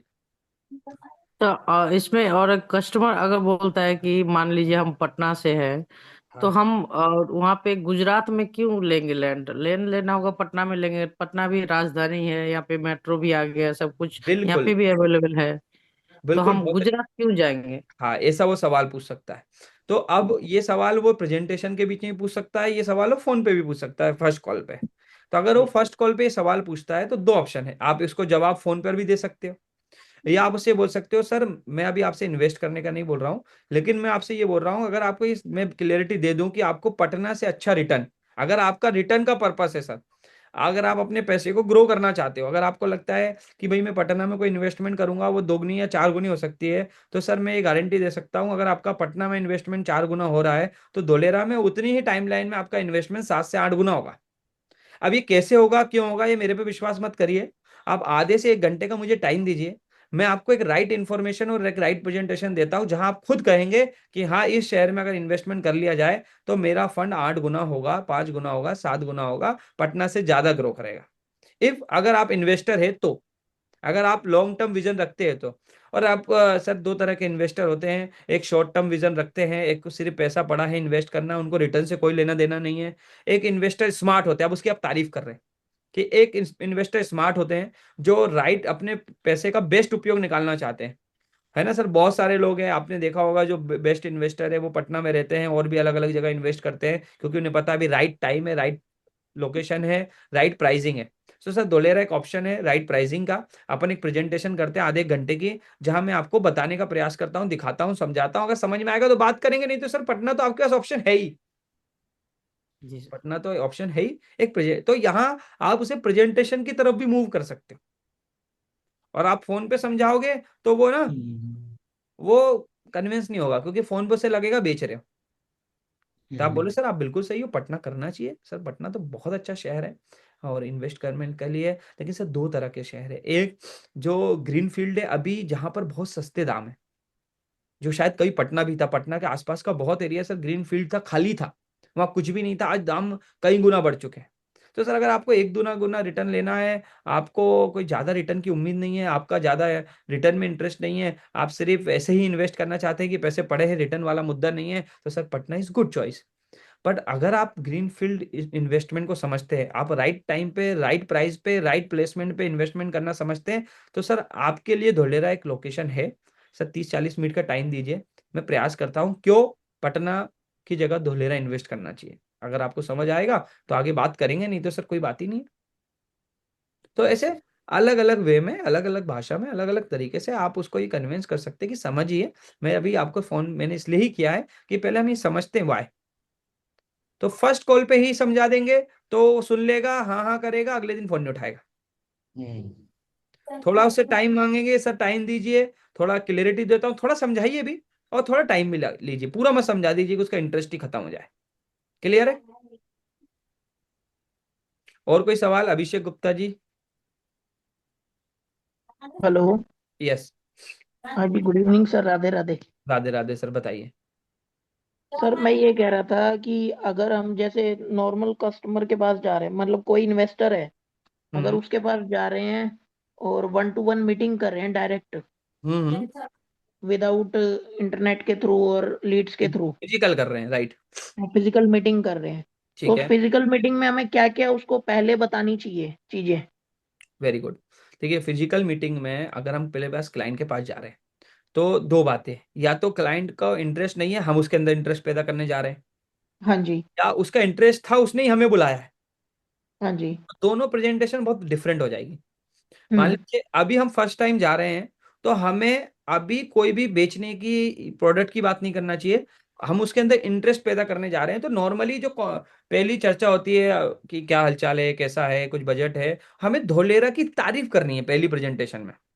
हाँ जी। हो सकता है हम बैठे बैठे वहां कोई उसे मोबाइल से वीडियो दिखाए, देखो ये एक बहुत बड़ा दुबई जैसा, संघाई जैसा अपने भारत में शहर बन रहा है, ये देखो कितना हम्म। बड़ा शहर बन रहा है, इसके बारे में यहाँ लोग बहुत अच्छा रिटर्न कर रहे हैं, एक वीडियो सुनो। तो 5 मिनट की, 2 मिनट की आपने उसे एक वीडियो सुनाई, राइट है। देखो जी। मोदी जी क्या बता रहे हैं धोलेरा के बारे में, देखो आज तक पे क्या बताया जा रहा है, क्योंकि वो धोलेरा के बारे में नहीं जानता, आपसे पहली बार सुन रहा है। हाँ जी। तो आप वहाँ आज तक के न्यूज़ की कुछ वीडियो चला सकते हो, लिख लो। अगर आप पहली बार किसी क्लाइंट को कुछ समझाने जा रहे हो, तो पहली बार में आपको उसे बेचने नहीं जाना, पहली बार में जी। उसको आप कोशिश करो टूल का उपयोग करो। तो फर्स्ट प्रेजेंटेशन में टूल का उपयोग करो। टूल क्या हो सकता है, मोबाइल में आपको इसे आज तक का न्यूज़ का वीडियो दिखाओ, हाँ जी। ठीक है। जो भी वीडियो से उसे ट्रस्ट पैदा हो धोलेरा के बारे में, वो सारे हम्म। वीडियोस आप उसे दिखा सकते हो। अगर आपके पास मैप हो तो आप मैप लेके जाओ, मैप में उसे दिखाओ, ये देखो बहुत बड़ा शेयर बन रहा है इन्वेस्टमेंट का, यहाँ लोग फायदा रहे, इन्वेस्टमेंट की ग्रोथ समझाओ कि यहाँ लोग इन्वेस्ट कर रहे हैं, हमारे एक परिचित है ना, और उनसे मुझे मालूम चला, अश्विनी जी हैं, वो 2018 से वहाँ 200 रुपए के भाव थे, अब स्क्वायर फीट में समझता है तो 200-250 रुपए स्क्वायर फीट के भाव थे, आज 1000 रुपए के हैं, और वो उनसे मेरी काफ़ी पुरानी रिलेशनशिप है। अश्विनी जी बता रहे हैं कि और वहाँ का मार्केट जो मैंने स्टडी किया, 8-10 हज़ार रुपए स्क्वायर फीट तो जाना ही जाना है, और आगे बहुत जाना है। तो अपॉर्चुनिटी है रियल एस्टेट की। ये देखो मैं एक वीडियो दिखाता हूँ, 5 मिनट 7 मिनट का, जरा इसको देखो। तो वीडियो दिखाओ, कुछ फोटोज सर दिखाओ बोलेरा के बारे में, कुछ। मेरा एक क्वेश्चन सर। जी। जैसे अगर जहाँ तक वीडियो का ही आता है, हम कुछ वीडियो दिखाते हैं, उसके बाद हाँ मीटिंग खत्म होने के बाद अगर वो खुद से कहीं सर्च करता है फिर ढोलेरा के बारे में, हाँ हाँ। तो उसमें पॉजिटिविटी से ज्यादा नेगेटिविटी ज्यादा दिखता है। यूट्यूब में खोज लीजिए हाँ और कुछ में खोज लीजिए, फिर उसके बाद फिर उसका माइंड नेगेटिविटी हो जाता है, बोले उधर फ्रॉड होता है, चलिए, उधर ये होता है, इस टाइप का। बहुत बहुत अच्छी बात कही आपने। तो आज आप खुद ही स्टडी करिएगा, आप लिखिएगा, देखो गूगल हो या यूट्यूब हो, गूगल यूट्यूब कुछ भी हो, उससे आप रमेश जी पूछोगे पानी पीने के फायदे, तो यूट्यूब पानी पीने के फायदे बताएगा, बताएगा कि नहीं। और उसी बताएंगे। गूगल और यूट्यूब से पूछो पानी पीने के नुकसान, तो भी बताएंगे। तो भी बताएगा। एक चीज समझिए, आप आज जाके नामिका जी खुद स्टडी करना, आप लिखना धोलेरा में इन्वेस्ट करने के फायदे, और वीडियो गिनना कितनी आती हैं, 1 2 4 8 10 20 25 100 1000 जितनी आएंगी, लिखना नंबर आज रात में, और लिखना धोलेरा में इन्वेस्ट करने के नुकसान या निगेटिव। तो आपको मैं गारंटी देता हूँ 10-90 का रेशो मिलेगा, या हो सकता है 95-5 का रेशो मिले। 95% आपको पॉजिटिव वीडियो मिलेंगी, 5% आपको निगेटिव वीडियो मिलेगी, है हम्म। ना। तो मैंने तो आपको सवाल का जवाब सवाल में ही दिया ना, गूगल के जी। हिसाब से। तो आप क्लाइंट को ऐसे भी दे सकते हो, और आप उसे बोल सकते हो कि वो पहली बात, अगर स्मार्ट क्लाइंट होगा तो वो देख लेगा कि देखो हर चीज की निगेटिव वीडियो होती है, किस चीज की नहीं होती, हर चीज की होनी ही चाहिए। भगवान की भी निगेटिव वीडियो है, उस पर भी डालो भगवान मानना चाहिए नहीं मानना चाहिए, मूर्ति पूजा सही है नहीं है, तो उस पर भी आ जाएगा मूर्ति पूजा गलत है, भगवान नहीं होते हैं, वो भी वीडियो मिलेगी। तो उससे क्या लेना देना है उसको बता, तो अच्छी बात है। निगेटिव वीडियो देखेगा, सवाल पूछेगा कि यार मैंने एक निगेटिव वीडियो देखी थी, उसमें ऐसा बोला जा रहा था, इसका मतलब उसका इंटरेस्ट है, जब भी तो गया यूट्यूब पे सर्च करने। हम्म। तो आपका काम तो यहीं से शुरू होता है ना। जी। तो आपको ये थॉट प्रोसेस खुद भी क्रिएट करना है कि गूगल यूट्यूब टेक्नोलॉजी कोई भी है, वो दोनों बेनिफिट देती है, वो दोनों चीजें बताती है, पानी के बारे में भी अच्छा बुरा बताती है। आप उससे पूछो शराब पीने के नुकसान बताएगी, आप पूछो शराब पीने के फायदे, वो ही बताएगी। वो भी बताएंगे। शराब पीने के फायदे भी होते हैं सर? हाँ वो बताएगी, आप डालो बिल्कुल। पे गूगल पे शराब पीने के फायदे, वो बताएगा। हाँ। सब चीज के फायदे नुकसान यूट्यूब गूगल बताता है, क्योंकि उसका काम है कंटेंट बताना, उसको इससे लेना देना नहीं है कि इंफॉर्मेशन राइट है या रॉन्ग। और यूट्यूब इज नॉट अथॉरिटिकल प्लेटफॉर्म कि जो ये डिसाइड करेगा कि जो इस पे इंफॉर्मेशन डली है वो सही है, वो उसका काम है इंफॉर्मेशन देना। दे- राइट है कि रॉन्ग है, वो आपको डिसाइड करना होता है अपनी समझ से, राइट है ना। क्लाइंट भी आपसे बिल्कुल। समझेगा, पूछेगा, क्लैरिटी लेगा, क्या दिक्कत है। और आप ये कंपैरिजन आज करना सब लोग बैठ के कि भाई धोलेरा के बारे में कितनी वीडियोस पॉजिटिव है और कितनी परसेंटेज वीडियो निगेटिव, और कल मुझे रेशो नेगेटिव। बताना कि सर मैंने देखी थी 100 वीडियो, तो मुझे 4 मिली, तो 100 में से 4 मतलब 96:4 का रेशो आया, है ना। आपने 100 वीडियो देखी, आपको 100 में से 50 मिली निगेटिव, 50 पॉजिटिव, 50-50 का रेशो आया। मेरे को लगता है, मैंने तो ऐसा रिसर्च नहीं किया, लेकिन मेरे को आइडिया है 5-10% से ज्यादा का रेशो नहीं आएगा। 5 भी आ हम्म। जाए तो बड़ी बात है, लेकिन फिर भी आप गिनना 50-100 वीडियो में कितना आती है निगेटिव वीडियो, है ना हितेश जी। तो ये पॉजिटिव ही देंगे। अश्विनी सर, हाँ जी। सर जैसे हम अगर डायरेक्ट जा रहे हैं, एक्चुअली में क्या था कि जैसे बल्क इन्वेस्टर होते हैं ना, हाँ तो हाँ उनके साथ मैं मीटिंग करने के लिए जैसे जाने के लिए सोच रहा था। तो एक मेरे नोन है, वो बल्क में डीलिंग करते हैं। हाँ तो हाँ मैंने उनको कहा था कि आप अपने रिलेशंस वालों से मुझे मिलवाओ, तो उन्होंने कहा ठीक है मैं मिलवा देता हूँ आपको। तो उस वेरी कंडीशन में उनको धुलेरा का प्रेजेंटेशन हम दें या नहीं दें पूरा? देखिए, अगर आपको पहले तो सेल्स डायरेक्टर के साथ मिलके प्रैक्टिस करिए, हाँ जी। उन्हें कस्टमर बनाइए, वो जूम पे आपको चेक करेंगे। अगर वो हम्म। कहते हैं कि आप मतलब आप सीख गए हो, आप दे सकते हो, तो आप जाके दीजिए। हाँ लेकिन जी। उन्होंने कहा नहीं यार अभिषेक जी अभी सीखे नहीं हो, अभी बहुत कुछ नहीं मालूम, टेक्निकल फंस जाओगे, 4 सवाल पूछेगा अटक जाओगे, वो समझ जाएगा नो सीखिया है। तो हाँ आप जी। जाओ, नॉर्मली बात करो, रिलेशन क्रिएट करो, और उसके साथ टाइम डिसाइड करो कि सर वहाँ के जो जो बढ़िया लीडर है ना, जो फुल टाइम वही है, मैं उनके हाँ साथ जी। आपका टाइम स्लॉट सेट करता हूँ। हम्म। और या तो उसकी फोन पे वहां बात कराओ कि सर 5 मिनट में हम्म। देख लेता हूँ, अगर फ्री होंगे तो अभी 5 मिनट आपकी बात कराता हूँ फोन पे। हम्म। या फिर मैं आपके साथ उनका टाइम स्लॉट बुक करता हूँ, एक बार उनके साथ डिजिटल मीटिंग करते हैं, आप तारीफ करो दोलेरा की, बातें बताओ। लेकिन अगर आप हम आपको डिसाइड करके बता देंगे कि हाँ प्रेजेंटेशन दे सकते हो तो देना, और अगर हमें लगा अभी नहीं दे सकते हो तो हमसे कनेक्ट कराना, आपकी हम्म। प्रेजेंटेशन हमसे कनेक्ट कराना है। ठीक है। डिपेंड करेगा अभी आपका समझ और स्किल और नॉलेज का लेवल क्या है। तो आप एक बार हम्म। स्किल डायरेक्टर के साथ प्रैक्टिस सेशन कर लो 1 to 1, और चेक कर लो अपने आप को। ठीक है सर। ठीक है, नेक्स्ट सवाल, संदीप जी। जी सर, राधे राधे। राधे राधे सर, बताइए। सर जैसे कोई क्लाइंट का, जैसे आपने टेक्निक बताई थी बेंड टेक्निक, जी। तो किसी क्लाइंट का जैसे बेंड टेक्निक के हिसाब से अपन बात करें तो बजट क्लियर है उसका, हाँ और नीड नीड क्लियर है, और टाइमलाइन भी क्लियर है उसकी। हाँ। ये तीन चीज मेरे को समझ में आ रहा है कि उसकी क्लियर है, और फिर वो बात कर रहा है कि मैं बताता हूँ, तो फिर उसको कैसा फॉलो करना सर? देखिए, अगर बजट क्लियर है, नीड क्लियर है, टाइमलाइन क्लियर है, तो वो बताता हूँ, तो एक बार आप उससे पूछ सकते हो सर आप मतलब फैमिली में मिलके डिसीजन लेंगे, तो वो बोलेगा हाँ सर मैं मेरे फादर से भी फाइनल डिस्कशन। तो सर अगर हो सके तो अगर एक पूरी फैमिली के साथ हम मीटिंग कर सकते हैं क्या? तो अथॉरिटी पर्सन जी अगर वो है, नहीं है, वो बोलेगा मेरी वाइफ से बात चल, सर एक ऐसा करिए ना, एक मीटिंग वाइफ के साथ, आप सब आ जाइए, उनके भी कुछ सवाल हो सकते हैं शायद, आपसे वो पूछेंगे, आप उतना आंसर दोगे नहीं दोगे, तो एक बार हमारे साथ मीटिंग करा दीजिए, तो दोनों का हो जाएगा, जो भी सारे सवाल होंगे वो क्लियरिटी आ जाएगी। तो यहाँ आप अथॉरिटी चेक कर रहे हो, है ना, कि वो क्या है, फिर भी वो कह रहे हैं मैं बताता हूँ। तो तो आप ही उसको कोई ऑब्जेक्शन दे दो, सर बिल्कुल जरूर आपको बताइए आप, लेकिन मैं ये जानना चाह रहा हूँ सर, कुछ मन में डाउट है, नहीं मेरा कोई डाउट नहीं है, मुझे को सब क्लियरिटी है, मैं ना बस जल्दी डिसीजन लेता हूँ। तो सर मैं फिर भी क्या टाइम लाइन ले लूँ, 10-15 दिन में डिसीजन लेने का प्लान है यार, मैं बात करके बताऊंगा। चलो सर ऐसा करते हैं, अपन परसों बात करते हैं, आप जब तक 2 दिन सोच लो, परसों अगर कुछ विचार भी आता है, कुछ डाउट आते हैं, तो सर तुरंत कनेक्ट कर लेना, ठीक है। अब वो बोलता है कि सर मेरा ना मेरे को तो 15-20 दिन में लेना ही है, ठीक है। तो फिर आपको पता है कहाँ बात आएगी, अगर उसने बोला मुझे 15-20 दिन में लेना है, महीने भर में लेना है, तो क्या उसने कोई चीज पसंद करी है? अगर अभी तक उसने कोई चीज पसंद नहीं करी और 15-20 दिन महीने में वो लेने की बात कर रहा है, या तो हम उसे समझा नहीं पाए, या फिर वो हमें टाल रहा है।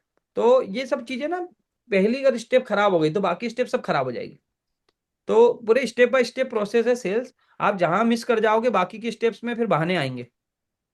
तो मैं इस एग्जांपल में नहीं, उसको हम टेक्निकली कुछ चीजों में समझेंगे कि भाई कहाँ वो अटक रहा है, वो समझना बहुत जरूरी है, कि हमने गलती कर दी, वो हमारा राइट कस्टमर था भी कि नहीं था, हम जबरदस्ती तो उसका फॉलोअप नहीं ले रहे थे।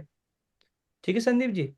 तो जी जी। अथॉरिटी थी कि नहीं थी, अब वो कह रहा है मैं सोच के बताऊंगा, पहले तो उसने आपसे बहुत समझा, फिर उसके पिताजी ने बोला यार कहाँ धोलेरा वोलेरा जा रहा है, यहीं अपन पटना में ले लेंगे।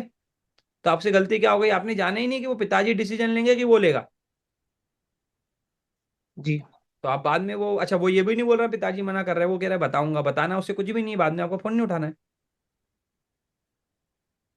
तो जी। बातचीत अवेयरनेस के टाइम। एक्चुअल में ये मेरी एक क्लाइंट से बात चल रही है, उसके सामने ये चीजें आ रही है, उसका बजट क्लियर है सर, उसकी नीड क्लियर है, वो सर इन्वेस्ट करना चाहता है, और हाँ, मेरी 2 से 3 बार उनसे बात तो भी हो गई है। क्या टाइम लाइन है, कब तक इन्वेस्ट करना चाहता है वो? जनवरी का बोल रहा है सर, उनका टाइम लाइन भी क्लियर है, जनवरी फर्स्ट में वो पूरा जनवरी में कर लेंगे सर। हाँ तो फिर अभी उन्हें उन्हें मेरी का तीन बार टाइम है, देखो तीन बार बात हुई। अभी तो दिसंबर चल रहा है, अभी क्या जानना चाहते हो उससे?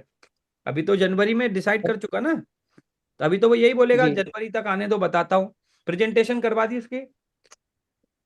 सर और उनका एक है कि जो कुछ भी मतलब मैंने उनसे उनसे बोला था कि सर आपकी एक जूम मीटिंग करवा देते तो उससे और क्लियरिटी मिल जाएगी आपकी, तो वो ऑनलाइन कुछ भी नहीं करना चाह रहा सर। वो बोल रहा है जो कुछ भी करूंगा वहाँ फिजिकल करूंगा, मतलब आप मौके पे जाके। तो उनको बोलो सर कब का टिकट बुक कर लें सर, अभी से देखो टिकट वैसे भी है, तो आप एक टिकट डेडलाइन फाइनल कर लेते तो वहां भी मैं आपका सेट कर देता हूँ। तो टिकट बुक करने का टाइम लाइन पूछो और कुछ मत पूछो। जी। टिकट कब तक बुक करने का प्लान कर रहा है वो? जी सर, अगला सवाल मैं यही करूंगा उनसे सर। अब टिकट की बात करो सर, ऐसा करते हैं वहीं चलना है, जनवरी में चलना है सर, अभी से बुक कर लेते हैं। टिकट का बहुत लोचा होता है। आपका एक फाइनल डेट हो जाएगा तो मैं भी अपना टिकट कर लूंगा, या आपका टिकट हो जाएगा तो मैं वहां आपका सारा अरेंजमेंट करवा दूंगा। जी जी। ठीक है। यस नरेंद्र जी। ओ- okay sir, thank you. Sir sir जैसे कि इसमें हम कब तक मतलब किस पोजीशन में आके हम कस्टमर को विजिट करने के लिए इनवाइट कर सकते हैं कि आप एक बार विजिट करके देखिए? दो तरह के क्लाइंट मिलेंगे मैम। एक पहले घर से ही सब समझना चाहते हैं हम्म। और फिर डिसाइड करते हैं खर्चा करेंगे टाइम निकालेंगे। दूसरे क्लाइंट होते हैं जो थोड़े ओल्ड एज के होंगे, पुराने ख्यालात में रहे होंगे, तो उनका उल्टा होता है, उनके से कोई कोई इन्फॉर्मेशन फोन वोन पे कुछ नहीं समझ में आएगी, मौके पे चलेंगे। तो आपको ये समझना है ये किस ख्यालात का व्यक्ति है, समझने वाला है, समझ के जाने वाला है कि जाकर समझने वाला है। तो आपको ये जाकर समझने वाला है तो टिकट पे बात करनी है, डेट बुक करनी है, चलो चलते हैं, समझते हैं, वहां भी यहाँ भी समझा देंगे। और एक होगा भाई ये भी टाइम नहीं खराब करूंगा, पहले समझा दो, तो वो दोनों आपको उसकी बातों से समझ में आएगा। जब पूछोगे ना तो सर मैं आपकी एक प्रेजेंटेशन करा देता हूँ, तो खुद ही बोलेगा अरे प्रेजेंटेशन वगैरह क्या है, ये सब जूम बूम पे कुछ नहीं समझ में आता, ऑनलाइन चलेंगे। तो फिर आप टिकट की बात करो, फिर बोलेगा बताता हूँ देखता हूँ। तो सर देखो अभी लंबा समय, जब तक इन्फॉर्मेशन ले लेते फिर एक बार ट्राई मारो। ठीक है चलो इन्फॉर्मेशन तो ले ही लेते हैं, है ना, ठीक है एक बार तुम कह रहे हो तो इन्फॉर्मेशन ले लेते हैं। ठीक है। या फिर वो कहेगा नहीं तो ऐसा करिए सर, कब ठीक समय रहेगा इस दिसंबर में, बढ़िया मौके, कुछ अच्छे पार्सल्स है, अच्छी लेंस है, अच्छी अपॉर्चुनिटी इस समय चल रही है। अब आप उससे ये मत पूछो कब तक चलेंगे, उसको डेट दे दो। तो सर अपन दिसंबर में चले, अभी अगले हफ्ते का प्लान बना ले। अरे अगले हफ्ता वो जल्दी हो जाएगा, अभी तो 10-12 दिन मेरे को यहाँ लोकल में काम है, मेरा XYZ काम है। तो सर 28 तारीख का कर ले। अब आपने तो तारीख दो से, कब तक चलेंगे तो बताता हूँ बोल के वो भी बताता ही रहेगा आपको। कभी कभी रियल एस्टेट का काम है, महीना 2-2 3-3 महीना भी लगता है। तो ऐसा नहीं सोचना है कि दिसंबर में नहीं आया इसका मतलब नहीं आएगा, वो जनवरी में भी आ सकता है। और ऐसा मतलब भी मत समझना कि दिसंबर जनवरी में नहीं आया तो फरवरी में नहीं आया। फॉलोअप करते रहना है, कभी वो हम्म। जल्दी आ जाएगा, कभी वो बहुत लेट आएगा, लेकिन आपको उसके साथ रिलेशन बना के प्यार से फॉलोअप करना है। ये- जी नरेंद्र जी। जैसे कि अभी हम लोग अपने पर्सनल डेटा पे काम करते हैं, जिसमें रिलेटिव भी होते हैं, फ्रेंड भी होते हैं, परिचित भी होते हैं। हाँ तो हम आगे से उनसे बात करते हैं, वो लोग इंटरेस्ट तो बताते हैं, हाँ बाकी दो चार फोन के बाद फिर मना कर देते हैं, हाँ। अलग अलग रीजन बता के। तो क्या रीजन होते हैं वो अलग अलग? तो किसी का ये होता है कि अभी तो बच्चों का लोन चल रहा है, पहले तो उनने जानने की कोशिश करी कि हाँ ठीक है बताइए क्या है। फिर कोई बोलता है दूर है, कोई बोलता है अभी तो फंड की प्रॉब्लम है। इस तो तरीके से आते हैं अब रीजन। हम क्या गलती करते हैं, मैंने बताया ना बेन टेक्निक का उपयोग नहीं करते। बजट नीड टाइमलाइन समझते नहीं है और प्रेजेंटेशन दे देते। हमें बेसिकली धोलेरा अच्छी चीज है। चलो मैं बात करता हूँ कुछ, भैया पहले बताओ कुछ है रियल एस्टेट को लेकर इन्वेस्टमेंट का प्लानिंग, पहला सवाल तो ये होना चाहिए। तो ये सब पूछा जाता है मेरे तो क्या द्वारा बोलता पर। है, मान लो वो क्या बोलेगा? तो पहले तो बोलते हैं हाँ ठीक है बताओ, आप कुछ ऐसा है तो तो करेंगे अगला सवाल इन्वेस्टमेंट। पूछो कितना तक बजट कर लोगे, कितना तक बजट का प्लान है, तुम बताओ देख लेंगे। उसके पास बजट की प्रॉब्लम नहीं, अपन जानते हैं। नहीं नहीं, अच्छा फाइनेंशियल स्ट्रांग है वो। ये अपन जानते वाले लाइन से बाहर निकलना है। अपन जानते बाद में बहाना मारता है ना, बाद में हाँ कहता है ना अभी है नहीं यार, लोन EMI चल रही है। हाँ हाँ। तो आप ये पूछ लो अभी वर्तमान, देखो हर आदमी पैसे वाला होता है, लेकिन जरूरी नहीं है कि इस समय वर्तमान में पैसा पड़ा है। तो अपन उससे पूछ सकते हैं क्या कुछ बजट की चीज बताऊं धोलेरा के बारे में, कितने तक बजट का कुछ प्लान है? यार तुम बताओ कुछ होगा तो समझ लेंगे। अब आपको एक आइडिया है कि 20-30-40-50 लाख का आदमी है ना? तो आप उसे बोलो कि देखो वहां पर बहुत अच्छी चीजें हैं धोलेरा में, अपन चर्चा कर लेंगे समझ लेंगे, लेकिन ये बताओ 20-30 लाख का बजट होगा तो मैं बात कराऊं फिर? अब वो पहले घबराएगा, अरे नहीं बात मत कराओ यार तुम ही बताओ। तो यहां से आपको आइडिया लग गया कि अभी वो कस्टमर नहीं, कोल्ड है, वार्म है। हम क्या करते हैं उसको एक्साइटमेंट में सब समझा देते हैं, फिर हम उम्मीद करते हैं अब ये खरीदेगा। वो तो कोल्ड था। राइट है। वो पूछ रहा था, सिर्फ क्या कर रहा था। मतलब वो कजिन ब्रदर ही हैं, अभी आर्मी से रिटायर हुए हैं, 3.5 करोड़ का तो पुणे में फ्लैट बुक किया। बहुत और बढ़िया। 25 साल से यूएसए में है। बहुत बढ़िया। चारों दोनों बच्चे हस्बैंड वाइफ सब कमा रहा है, फिर भी बोलते हैं कि लोन चल रहा है। बस अब आपको करना क्या, कुछ नहीं करना है। अभी क्या है, वो पहली बार समझा उन्होंने, तो कभी भी कोई व्यक्ति जब पहली बार धोलेरा को समझता है तो इतनी जल्दी माइंडसेट नहीं बन पाता उसका कि यार मैं इतनी दूर जाऊं और निवेश हाँ, करूं। हाँ, तो आपने काम किया, पहली बार में हमने बेसिक बातें बताई, अब हमारा काम है स्टेटस लगाते रहो और समय हाँ, समय पे उनको धोलेरा की कोई पॉजिटिव न्यूज भेजते रहो। कोई बुराई नहीं है। ठीक, ठीक कोई है। डील की बात मत करो, कुछ खरीदने की बात मत करो, कुछ अच्छी न्यूज भेजते रहो जो भी वो मेरा पॉजिटिव। स्टेटस डेली देखते हैं अभी। हाँ। तो उन्होंने आप मना कर दिया, वो बस देखते हैं। आप भेजते रहो, कंटेंट मार्केटिंग चलती है, इसे बोलते हैं नर्चरिंग। जी, फिर कभी धीरे धीरे मन बनेगा, फिर कभी बैठे बिठाए कभी कहानी सुनाओ। यार हमारे एक मित्र थे यार, अभी लास्ट टाइम मीटिंग में था, पता चला बढ़िया यार, एक व्यक्ति अपने इधर के, उन्होंने फल इतना टाइम पहले जमीन खरीदी थी, अच्छे रेट हो गए, अच्छे रेट में बेची अभी उन्होंने। तो इस एग्जाम्पल सुना दिए। ठीक है, अलग अलग स्टेटस लगा, फिर वो नर्चर होंगे, क्योंकि इतनी जल्दी वो डिसीजन नहीं ले पाएगा। और कुछ होंगे जो जल्दी लेंगे, वो आपसे खुद कहेंगे यार चलो नरेंद्र जी चलते देख के आते। है ना। आप स्टेटस लगाते रहो, उन्हें व्हाट्सअप चीजें शेयर करते रहो, अपने आप जब उनका इंटरेस्ट जगेगा वो आपसे आगे की बात करेंगे। ठीक है। और आज नहीं तो कल, कल नहीं तो परसों इन्वेस्टमेंट तो जारी है धोलेरा में। हाँ, ठीक है। चलिए वंदना जी, जब तक आप लगातार लगातार रहिए, फनल बनती है, रियल एस्टेट का जी, धंधा है, फनल बनती रहेगी, रिजल्ट आएगा। जी, जी जी। वंदना जी। हाँ जी सर, मेरा एक सवाल था। जैसे मेरे क्लाइंट थे तो उनका जूम सेशन हो गया था, मेरे जो सेल्स डायरेक्टर है उनके साथ। और हाँ उनकी मीटिंग काफी लंबी चली थी, 1 घंटे जैसे चली थी, मैं भी पूरे टाइम में थी। हाँ तो मीटिंग में सर ने काफी कुछ पूछ लिया था कि आप की फैमिली डिसीजन से लेंगे, आपका बजट क्या है, सब कुछ पूछ लिया। तो फिर ऐसा मेरा कोई सवाल पूछने का कोई रहा भी नहीं। तो हाँ। विजिट करूंगा, अभी मैं विजिट नहीं कर सकता हूँ। मैम आवाज कट गई आपकी। वंदना मैम आपकी वॉइस कट गई। Hello. Yes ma'am, voice cut गया हाँ आपका। तो सर, जी सर, तो उन्होंने बोला कि अभी हम 1 महीने बाद विजिट करेंगे। तो अब हम ये सोचते हैं कि कहीं वो उस 1 महीने में अदर किसी कंपनीज को अप्रोच ना करे या और कहीं लिंक ना बनाए। तो अगर हमें उनको कांटेक्ट में रखना है तो मैं उनसे क्या क्वेश्चन करूं या कि उन्हें क्या व्हाट्सएप सेंड करूं, क्योंकि सारे सवाल तो मेरे सेल्स डायरेक्टर और पूछ चुके हैं उनसे। बहुत अच्छा माइंडसेट, आपने बहुत अच्छा सवाल किया कि हमें देखिए हमेशा एक चीज ध्यान रखना है। कभी भी हमें ये नहीं सोचना है कि क्लाइंट अदर जगह नहीं जाए, वो जाएगा, उसका अधिकार है 10 जगह जाना, 20 जगह जाना, पूछना। हमारा काम है उसको बेस्ट सॉल्यूशन देना। हमारा काम है उसे उसके बजट में बेस्ट चीज देना। हमारा काम है अपनी चीजें प्रमोट करना, राइट है। तो जी, रिलेशनशिप बना के रखिए। और हमेशा एक चीज, जब आपको जब भी ये डर आए, जब भी ये डर आए कि यार वो चला जाएगा, नहीं आएगा, जाती भी है, जाएंगे भी, सेल्स का पार्ट है। लॉ ऑफ एवरेज है, 10 लोग आते हैं, दो आपसे खरीदेंगे, दो कहीं और से खरीदेंगे, भगवान को सबकी दाल रोटी चलानी है। कभी आपकी चलानी, कभी किसी और की चलानी, सबकी व्यवस्था चलानी। तो एक लाइन जो मैं अपनी सेल्स की लाइफ में जब मैंने करियर शुरू किया था तब हम यूज करते थे, अब तो माइंडसेट है, अब तो पता है, क्लैरिटी है कि कैसे आएगा, कितने आएंगे। तो आप सब लोग जिसको भी ये डर लगता है कि ये क्लाइंट चला जाएगा, नहीं खरीदेगा, इसने मना कर दिया, है ना, आया था, विजिट भी हुई, फिर ये मना करके चला गया, कभी कभी ऐसा भी होगा, आया था, विजिट हुई, किसी और से खरीद लिया, उसकी लोकल में ले लिया, है ना। तो आपको हमेशा एक एक लाइन जो हम यूज करते हैं, जो मेरा है वो मेरे जीवन में आ ही जाएगा। ठीक है, ये लाइन ओके। आपको हमेशा पकड़ के चलना है। जो मेरा है वो मेरे जीवन में आ ही जाएगा। ठीक है, आज नहीं तो कल सही। ठीक है। और ओके। दूसरी लाइन हम वंदना जी का उपयोग करते हैं, माइंडसेट है ये, देखना, ये कोई टेक्निकल ही नहीं, माइंडसेट है कि भाई वो चला जाएगा, खो जाएगा। दूसरा, मैं जो अगली लाइन यूज करता हूँ कि अगर रिजल्ट नहीं आया, डिसीजन नहीं आया, तो दो चीजें जो मैं सेल्स में सिखाता हूँ, कि या तो जीत मिलेगी या तो सीख मिलेगी। हम्म।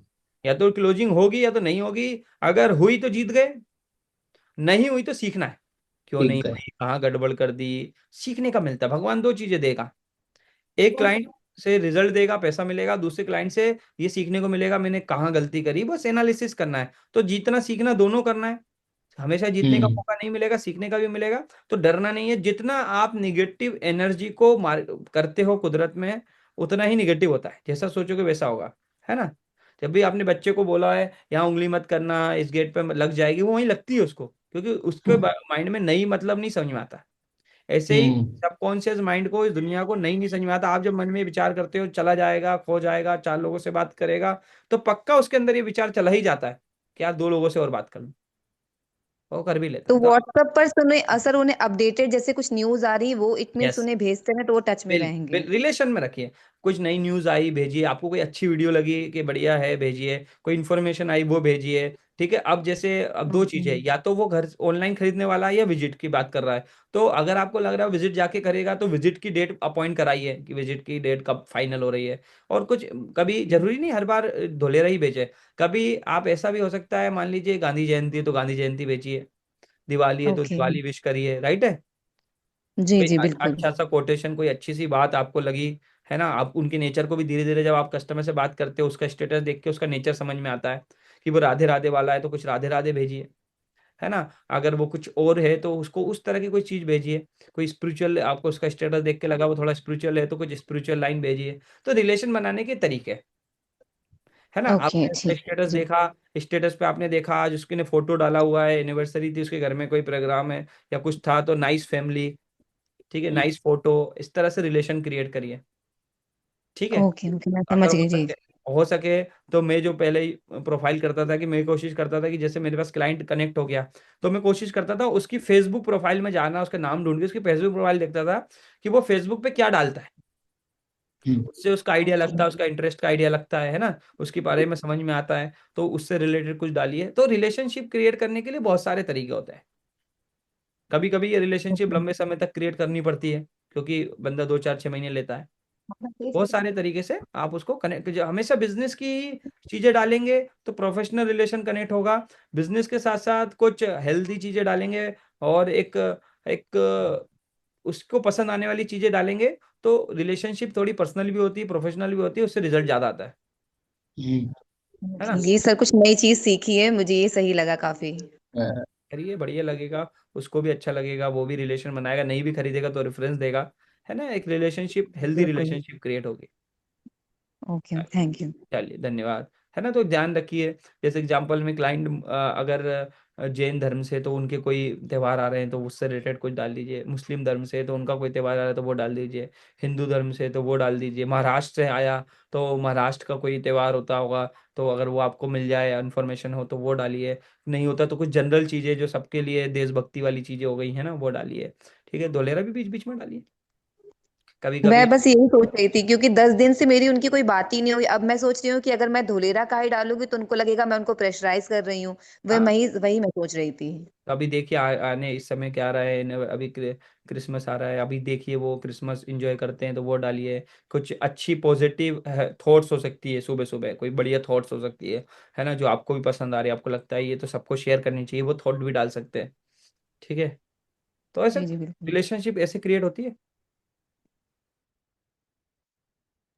जी नरेन जी, कुछ पूछना है। सर बिना किसी डिस्कस पे किसी को डायरेक्ट कोई इंट्रोडक्शन धोलेरा के विषय में रील वगैरह भेजना चाहिए, वीडियो वगैरह? नहीं, अगर बेचते हो तो उसे मार्केटिंग टाइप का लगता है ना। आप स्टेटस लगाओ, डायरेक्ट उसको मत भेजो, वो जब तक हाँ नहीं, वही वही वही। थोड़ा सा फोन लगा के पूछ सकते हो, यार मैं एक अच्छी चीज भेज रहा हूँ, एक नई इन्फॉर्मेशन आई है, मुझे लग रहा है हाँ तुम्हारे काम की है, 2 मिनट की, जरा देखो। हाँ ठीक। तो ठीक है। हाँ लेकिन मतलब अगर, बात करके भेजना चाहिए। हाँ बात करिए, ऐसे भेजोगे तो मार्केटिंग टाइप का लगता है, जी जी। रिलेशन खराब होता है उसमें आपका उसका। देखो, सबसे मस्ट है, व्यापार से ज्यादा जरूरी रिलेशन। अगर वो आपका रिलेशन। परिचित है, खास है, आसपास खास से जुड़ा है, तो हम इसको फॉर्मूला कहते हैं आसपास खास। तो अगर आसपास खास है तो पहले रिलेशन मेंटेन रखो, अपने आप बिजनेस आता है। आप उसे डायरेक्ट डाल देते हो, वो इग्नोर ही करता है, फिर वो उसको हल्के में ले लेता है, उसकी वैल्यू भी चली जाती है। तो ये नहीं करना है। जी, और कुछ, स्टेटस जरूर लगाते रहो, सोशल मीडिया पे डालो, फेसबुक पे डालो, अलग अलग जगह डालो, तो आएगा।